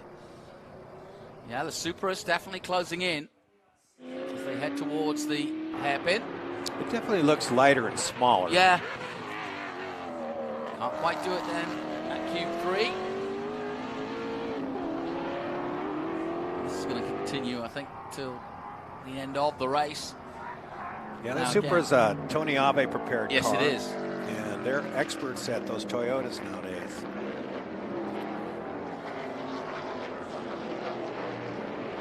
Well, of course, we've got the GR champion, the Toyota 86 champion here yesterday, and Tyler Gonzalez getting a podium and beating his teammate Rafa Matos. Great start to his year. Toyota driver.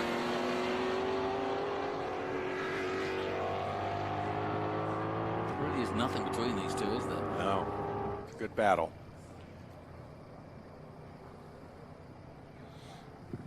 You're right, the Supra just looks a little bit more nimble, doesn't it? I mean, I know it's smaller physically, but it just looks as though it's a little bit more nimble. Through goes Lee Saunders.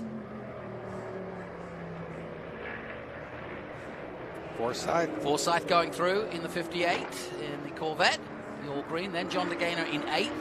And then we see Chris Coffey and Joey De Silva in the GT battle. Nothing between those two. Jeff Lindstrom behind them in the Mustang. Into Sunset. Laps running out. 4 to go. And Supra made a move, or tried to make a move up the inside. He's got the headlights on, and typical motor racing technology, psychology, saying, hey, I'm coming past. I think it's a waste of electricity. He's certainly using all the track and more. No change at the front. The gap has come down, though. Menard has knocked it off a little bit. I don't know whether that's traffic or not, but the gap now down to just 4.9 seconds. Either Dollenbach, Dreese, and Ruman have got the hurry up on in the last few seconds, or Paul Menard is just drifting off a little bit and maybe nursing it home a little bit, which is a smart move. Here comes the Supra now down, though. And he's taking the outside line coming into Cube 3.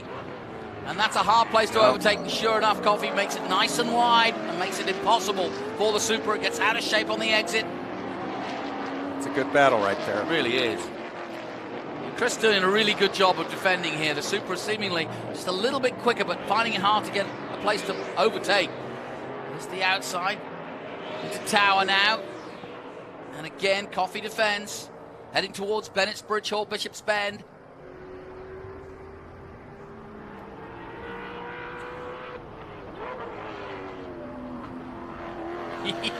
He's under pressure, that's for sure.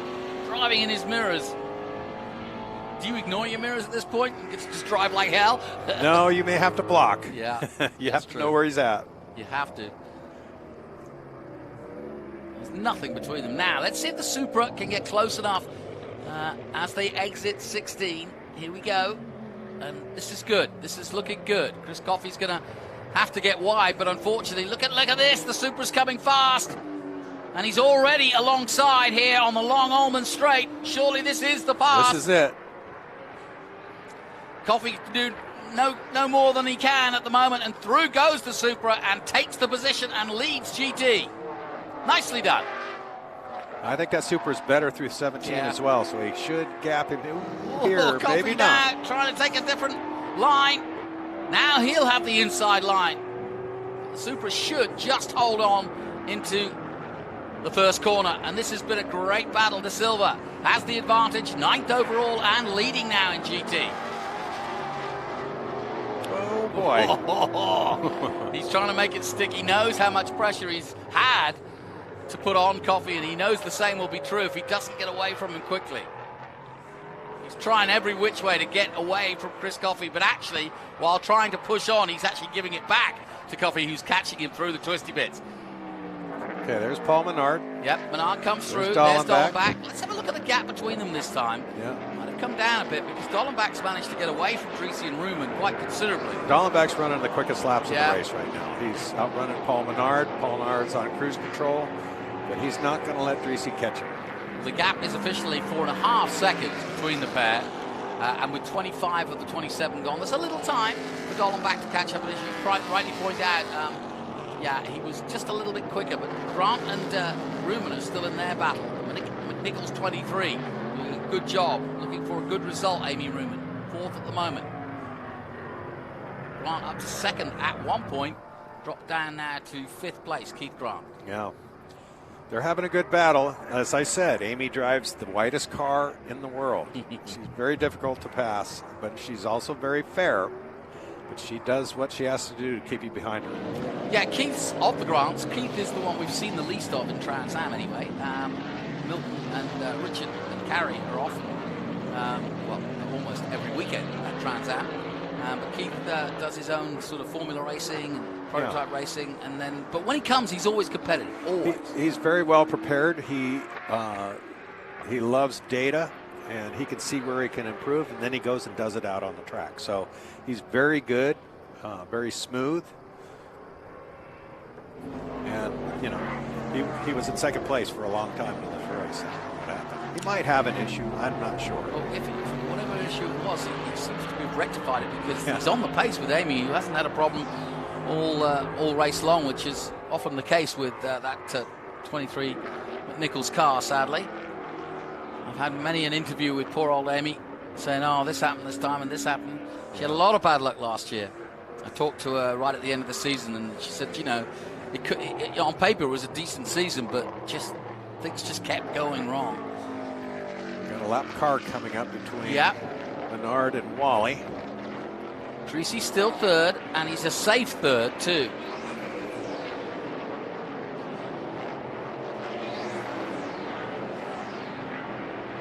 Out of Sunset they come. Nose to tail. Some great battles here. The gap has come down to exactly 4 seconds now, with 2 laps to go. And if anything, Grant looks as though he might be trying to make a move here on Amy Ruman in the closing stages. Ooh, see that bump? Boy, Yep. that's, you can see how harsh that is, and that's what happened to Dyson. Yeah, at the you can start. see why, yeah. And it's that inside line, which isn't the Yep. obvious line, is it? Yep, no. It's not the fastest line through the corner, but he was looking for track position.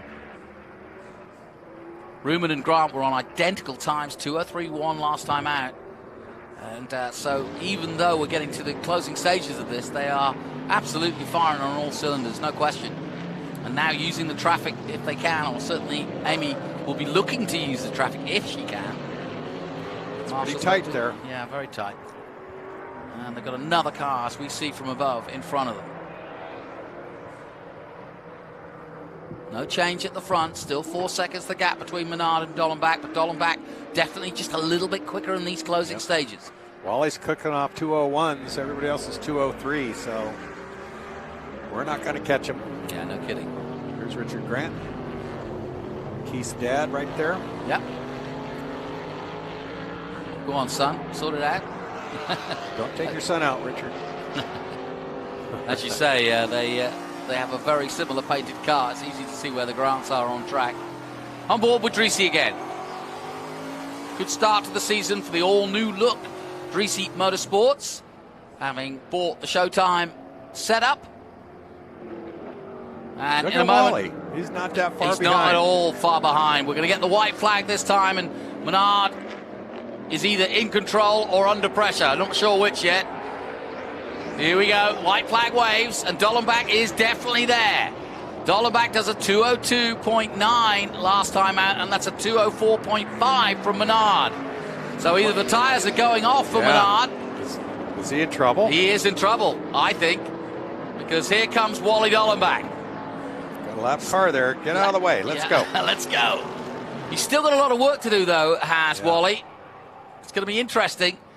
It just depends on just what Menard's got underneath him, or maybe he was just letting off for a bit. Meanwhile, Amy Ruman gets through. Is that Tommy? She got past Tommy Dreesy? She has, you know. Oh, no. So Tommy's got some sort of problem as well. Or he's made a mistake. I'm not sure which. But either way, she is pulling well away from Tommy Dreesy, and that's not normal. And if anything, Keith Grant is now looking for a way past, and he's going to try and make it at Q3. Dreesy defends. Do you think it was a mistake? I don't know. It's a weird one. Wow. Because he's still, I mean, it's not like he's not under power. He's holding off Grant at the moment. Right, let's have a look. There's a replay coming up now. And again, see what you see here. Ken, what happens here, Tommy? Turn 1 it is.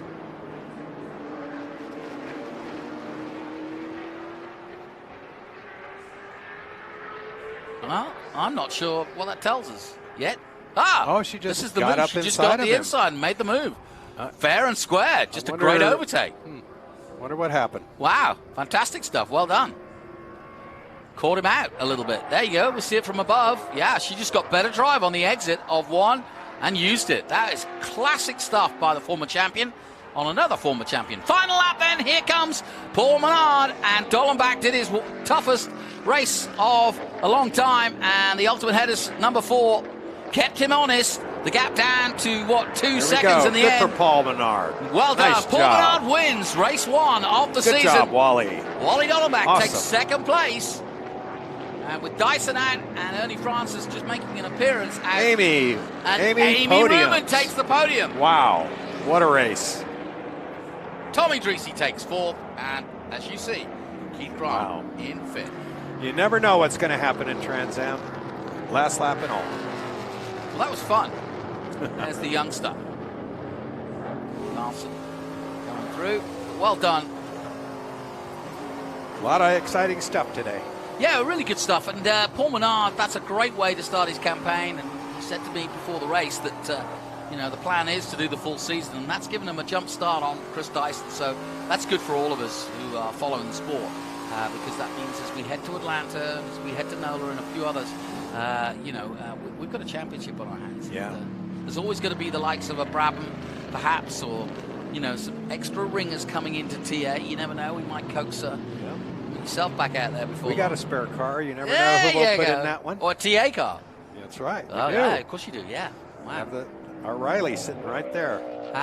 Good point. Well, there you go. So just contact Franklin Apparel, pick yourself up some nice clothes, and you can win that raffle and win that seat. Right. Just kidding. Well, we gave a Buzz bike away earlier in the week. Lee. And Lee Saunders takes another victory. I think that's number 7 here at Sebring. So he continues to rewrite the record books. He's going to have to build another room in his house for all his trophies. Across the line comes Richard Forsyth in 8th overall in that bright green Chevrolet Corvette. But here is that battle in GT. And in the end, Coffey got it back. Well done. He's going to be 9th overall over Joey De Silva in the Supra.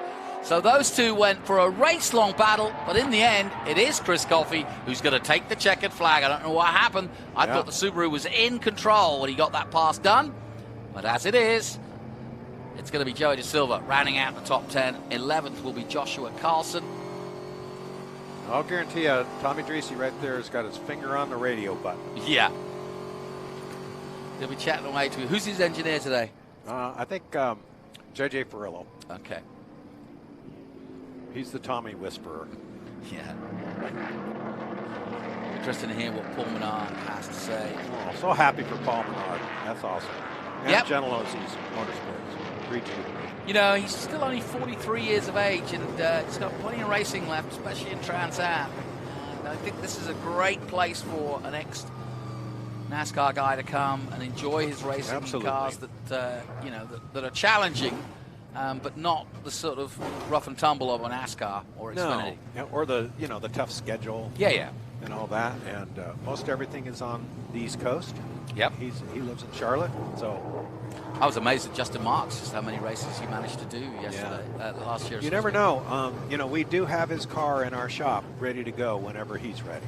So you never know when he'll show up. Yeah.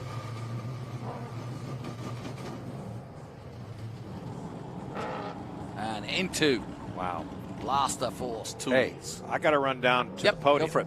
Thanks, everybody. Yeah, go celebrate. See you next time. Go see Tommy. Thank you so much. That's Ken Thwaites we were listening to. Ken, of course, now working with Dreese Motorsports this season, and hopefully we can coax him back into the booth and get his wisdom. Former XGT champion and TA racer. Well done, though, Paul Menard. In that beautifully prepared number 3. Menard's Ford Mustang, the Menard family, of course. Brought so much to motor racing here in the States in sponsorship.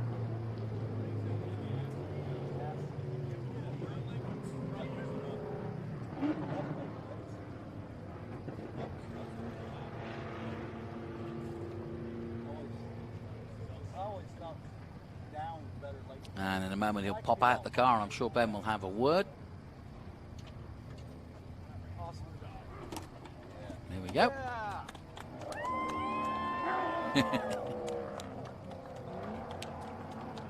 It's a few high fives.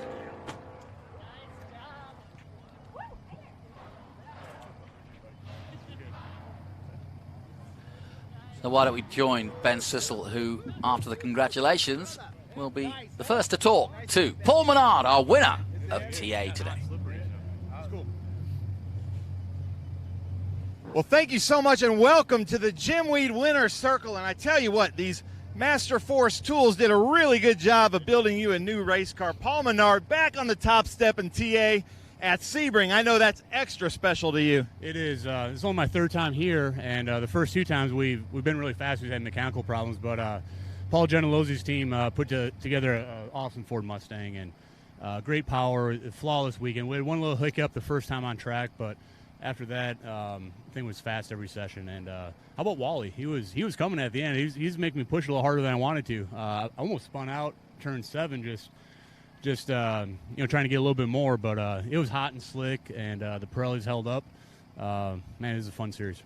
Oh, so much. It's such an honor to have you in the series, and then to have you and Wally Dallenbach Jr., who might have commentated some of your races back in the day. I know your whole family is here.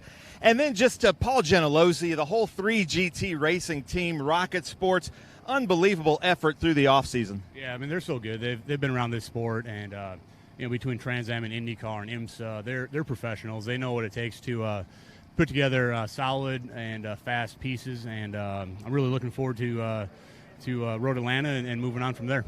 Nice. So what is your plan? I know I'm going to put you on the spot right here, but are you running for a championship or select? What you doing? Yeah, no, we're planning to run for the championship. So that's our plan right now. And Paul and I and Tony and the boys, that's what we're shooting for. Give Dyson a run for his money. Nice. I love it.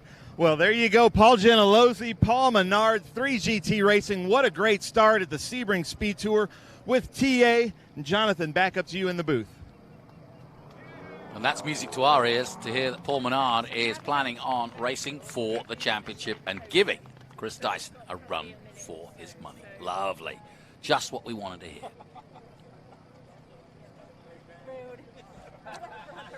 So then, Paul Menard takes victory, number 1 at Sebring, and said it's only his 3rd time here. But a check on the results. Paul Menard then, victory for him in the Ford Mustang. Wally Dallenbach in 2nd place, pushed him all the way. Amy Ruman on the podium, great start to her season for the 23 McNichols team. Tommy Dreesy in 4th, Keith Grant 5th. Lee Saunders wins in SGT. 2nd in SGT, Richard Forsyth. Then it's John DeGainer in his first TA race. Well done to him. 8th overall. GT won by Chris Coffey in a great battle with Joey De Silva. They finished 9th and 10th overall, but Coffey takes victory in GT. Then it's Carlson, the youngster, Richard Grant, Colin Cohen, Jeff Lindstrom, Danny Lowry had that spin but managed to get going again in the Mercedes. Billy Griffin moving to TA. Good to see him there. Kaylee Bryson, in 17th position as she returns to Trans Am. And then Adam Andretti, Naparowski, and Ernie Francis Jr. all retiring from the race, as did Chris Dyson.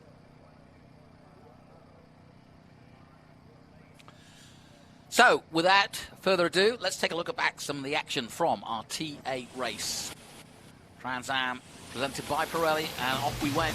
Ernie Francis Jr. got a good start. Menard likewise on the outside, but watch the pink and white 16. And sadly, they came together, and that caused the first caution. Meanwhile, Danny Lowry was firing on all cylinders in XGT. The Hula Girl was doing her bit. Lowry siding through the field. And this battle was the best of the lot. Coffey versus Joey De Silva. The Supra versus the Maserati. And that battle went all the way to the finish, but it was won by Coffey in the end. He takes the GT honours. Out front, Menard was extending that lead. You could see how tough it was out there. Danny Lowry spinning round. Not even the Hawaiian Hula Girl could help him out there. Closing stages, the Supra made some really audacious moves. Got ahead of Coffey, but that was short-lived because as the race finished, Coffey got past again. There was no stopping the man at the moment. SGT going to Lee Saunders, and the win overall going to Paul Menard. So, talking of which, let's take a look at the highlights of TA. And as we got underway, here is that incident with Chris Dyson.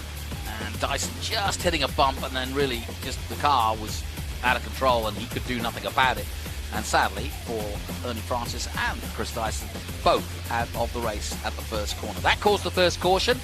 We got underway again, and Dreesy got a great restart. Look at him on the inside of the 23 of Corvette of Amy Ruman. Sadly for Andretti in the new Burton car, had electrical difficulties. They retired early on. Meanwhile, the battle raged on. Dallenbach, Keith Grant, Tommy Dreesy. Dallenbach ran the outside beautifully there. And then he went in pursuit of Keith Grant.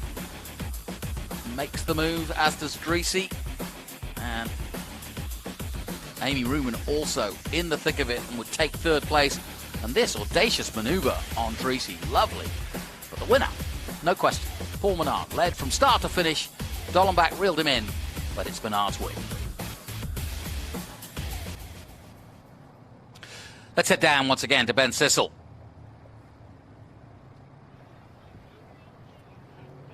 Thank you so much. All right, get loud, Sebring. Come on, we are now live on TV. Come on, Sebring. You can get louder than that. Unbelievable. The Trans Am Series presented by Pirelli here at the Sebring Speed Tour to kick off the 2024 season. Here at the Jim Weed Winner's Circle, we are going to start in the GT class. Ladies and gentlemen, listen closely. This is his first Trans Am start. In that beautiful Maserati, 2 of the 5 Maseratis like this in North America race today. And Colin Cohen, so proud of the outcome. Let's hear it. Colin Cohen, Norwood Auto Italia out of Dallas, Texas. First time in Trans Am. I didn't even put it together. We were talking before the drivers' meeting. I thought you were there for IGT. You were there for Trans Am. That's amazing. In my opinion, the race of the field was between these 2 gentlemen right here.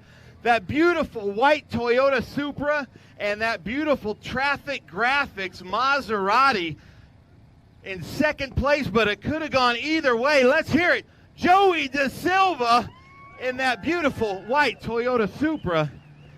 Man, you guys got some coverage today, Joey. That was unbelievable. And then we're about to hear the Nature Boy again when he comes up here with his patented yelp. But let's hear it. Ladies and gentlemen, first place, the Traffic Graphics Maserati, Chris Coffey. Woo! Nice, there it is. The Ric Flair Nature Boy scream. And I have to give credit also Jeff Lindstrom, first time from SVR8 to Trans Am, finished the race, great start. But Colin Cohen, man, unbelievable. I know you've been watching because Chris Coffey kind of dabbled in Trans Am the last couple seasons, and you're like, I got to give it a try now. Was it fun out there? Yeah, it was fun out there. This is a really good race group, very good drivers, and a fantastic facility and track and support organization. So thank you, everybody. Nice, I love it. Now listen, was Joe Walsh correct? Does your Maserati do 185? No. I love it. Colin Cohen, ladies and gentlemen, come on, get louder. De Silva, you were with us at COTA last year, had a great race on the podium. Here you are, starting the season back in that beautiful white Supra. It seemed like you were good in places that his car wasn't and vice versa, so what a great run. Thank you, man. Really appreciate it. Really appreciate being here with you guys at Trans Am. And just want to thank my team, my parents, my wife at home, my kids. You know, appreciate all you guys coming out to watch us. Thank you. Nice. I love it. And then Coffee, great start to the season. How's it feel? Oh, it feels amazing. The first thing I have to do is thank this gentleman here, Colin Cohen. I absolutely couldn't be here without him. He signed me up to run a full season this year, so I'm looking forward to the next race already. And I want to thank my wife and my crew, Alex and Xavier. This is the first time I've had an actual crew with me, so this is absolutely amazing. And this guy, super clean racing. I've never had to drive that. Supra clean racing. Yeah, Supra clean racing. I mean, this guy, he pushed me from the green flag. I mean, we changed positions, and Mustang got out in front of both of us, and, I mean, it was an absolute battle at the end.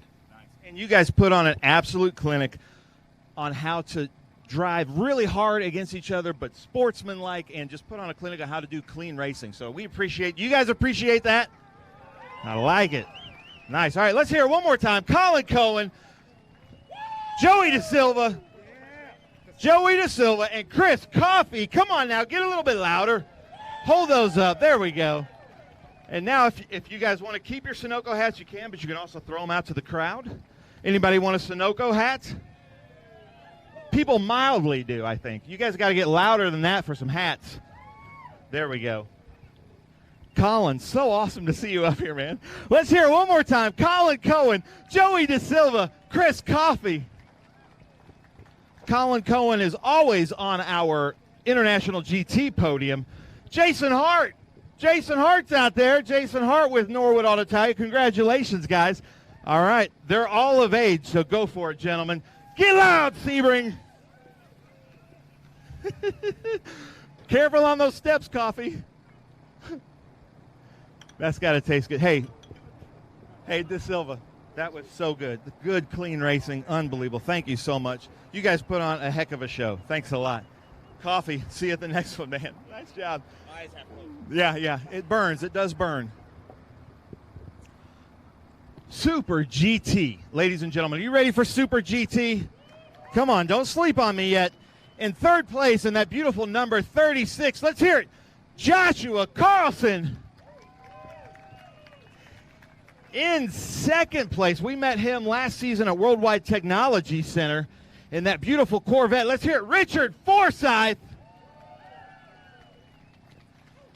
And then it seems like we start the year every year with this man on the podium in that beautiful Dodge Viper Super GT. Let's hear it, Lee Saunders.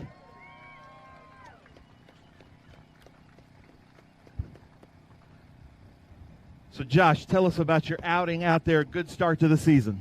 Yeah, we were struggling to find pace earlier in the weekend, then we just kind of made some major changes for qualifying and found some pace. It was a lot of fun racing with these guys. It was really clean, and I just want to thank my team for getting the car down here, making it fast, and then want to thank my sponsors in SEBA for supporting me throughout the season.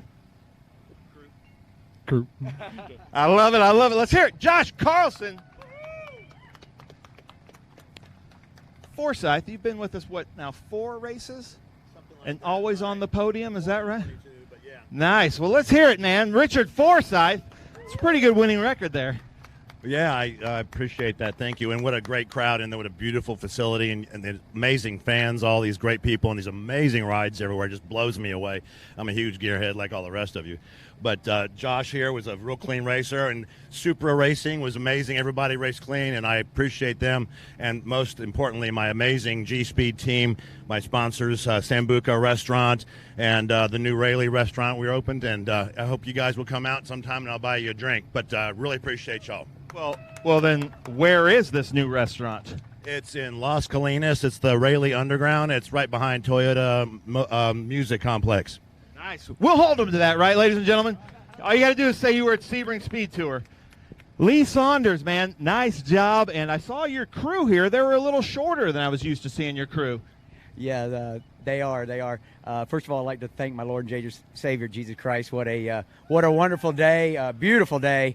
And thanks to this wonderful country we live in that allows us to do this. Thanks for the crowd for coming out. Absolutely fantastic seeing this many people here. And everybody that ran with us, Josh, we got Richard, super clean race.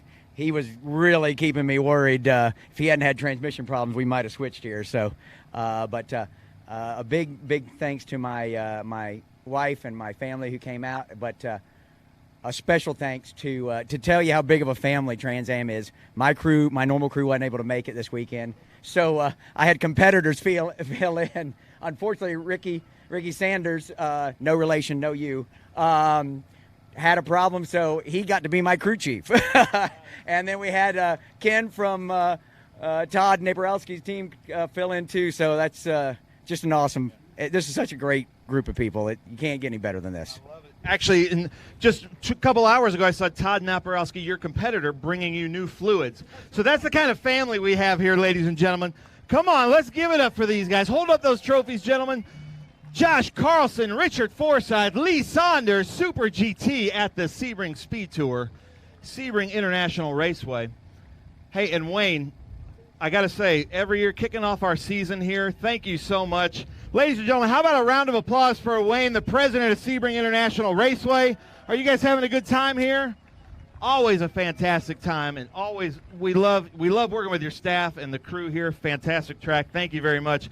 But get loud one more time. Come on now, Josh Carlson, Richard Forsyth, and Lee Saunders. All right. Josh, are you of age? Okay. So Josh does not get champagne, so sorry, you're barely going to be able to spray that. But come on now, get loud, Sebring. Let's see what they got here. Oh, they're going after you.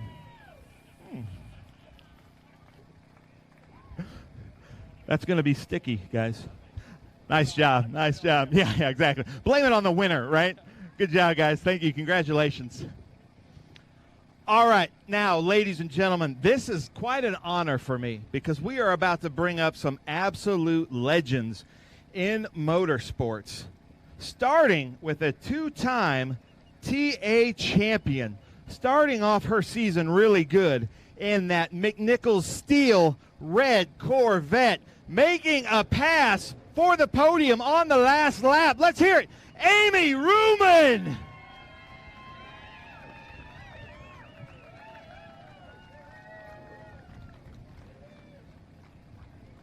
He's been kind of dabbling in Trans Am the last couple seasons, been pretty active in SVRA. He did the V-Rock races, kind of got re-addicted to racing because of John Cloud. John Cloud, raise your hand because of that man right there.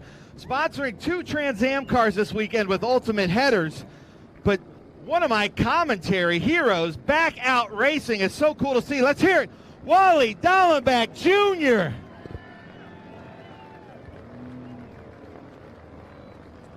Wally did that thing too at the grid. I was asking about his car. He's like, yeah, I'm not quite sure about the setup. You know, I'm just going to go out there and run my race and hope to finish because the car doesn't feel good.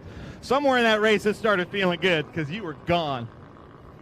In first place, ladies and gentlemen, he's come and raced with us a few times over the years and he's been on the top step. Racing legend, racing with Master Force Tools and Menards. Let's hear it. Paul Menard. 3GT Racing, and he's got his whole family up here. Come on up, guys.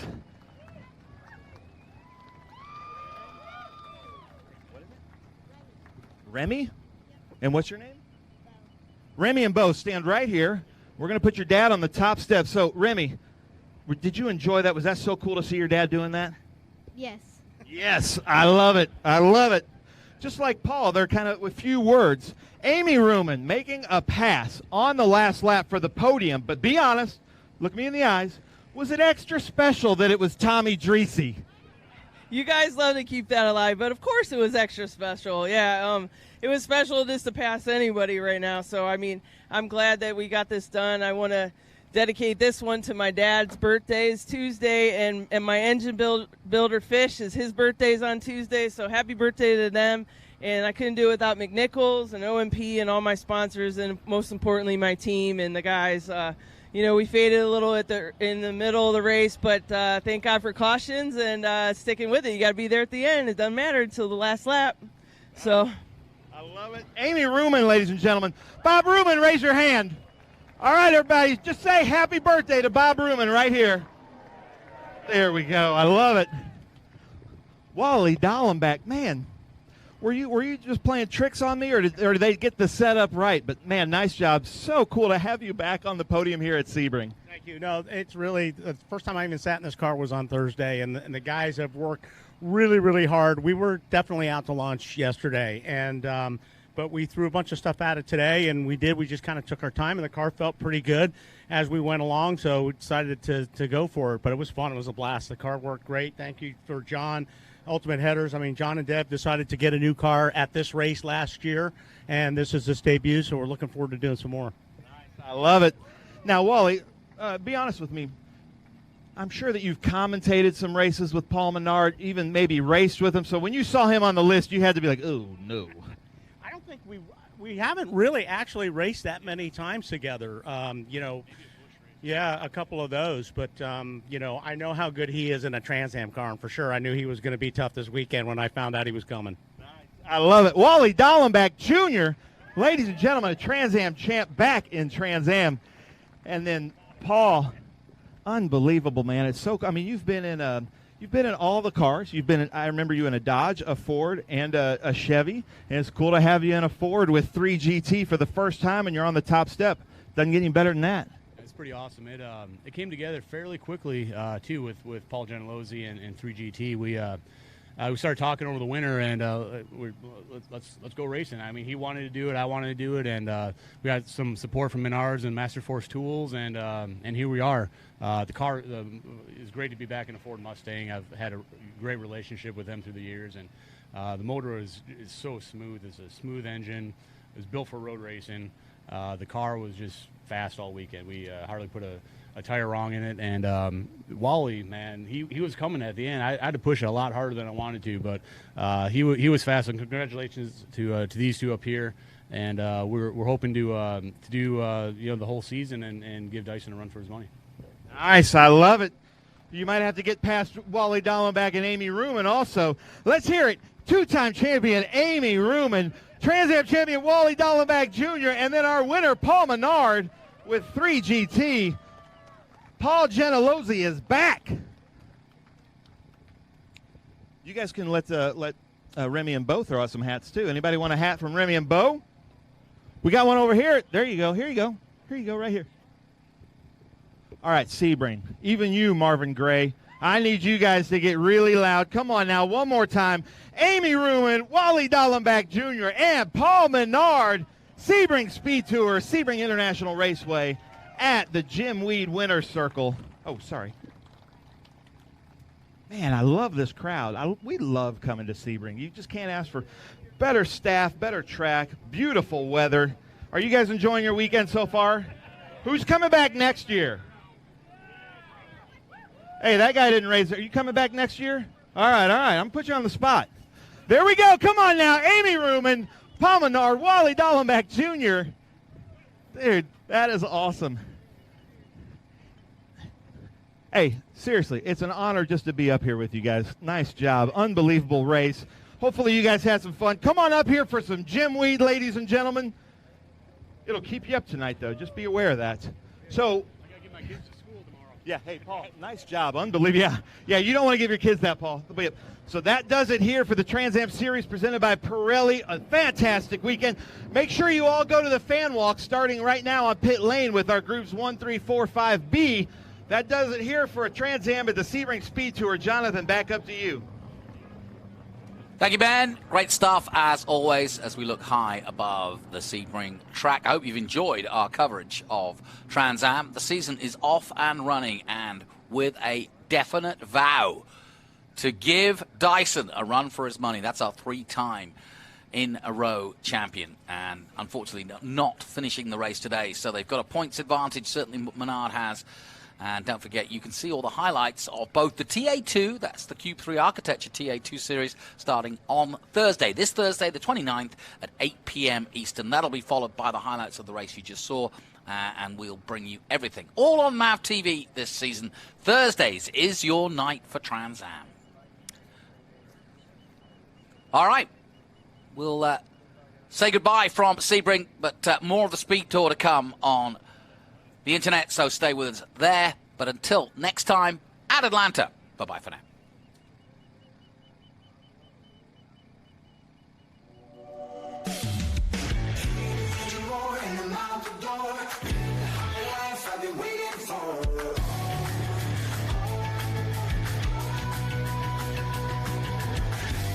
Living the moment till I die, and I'm going to change.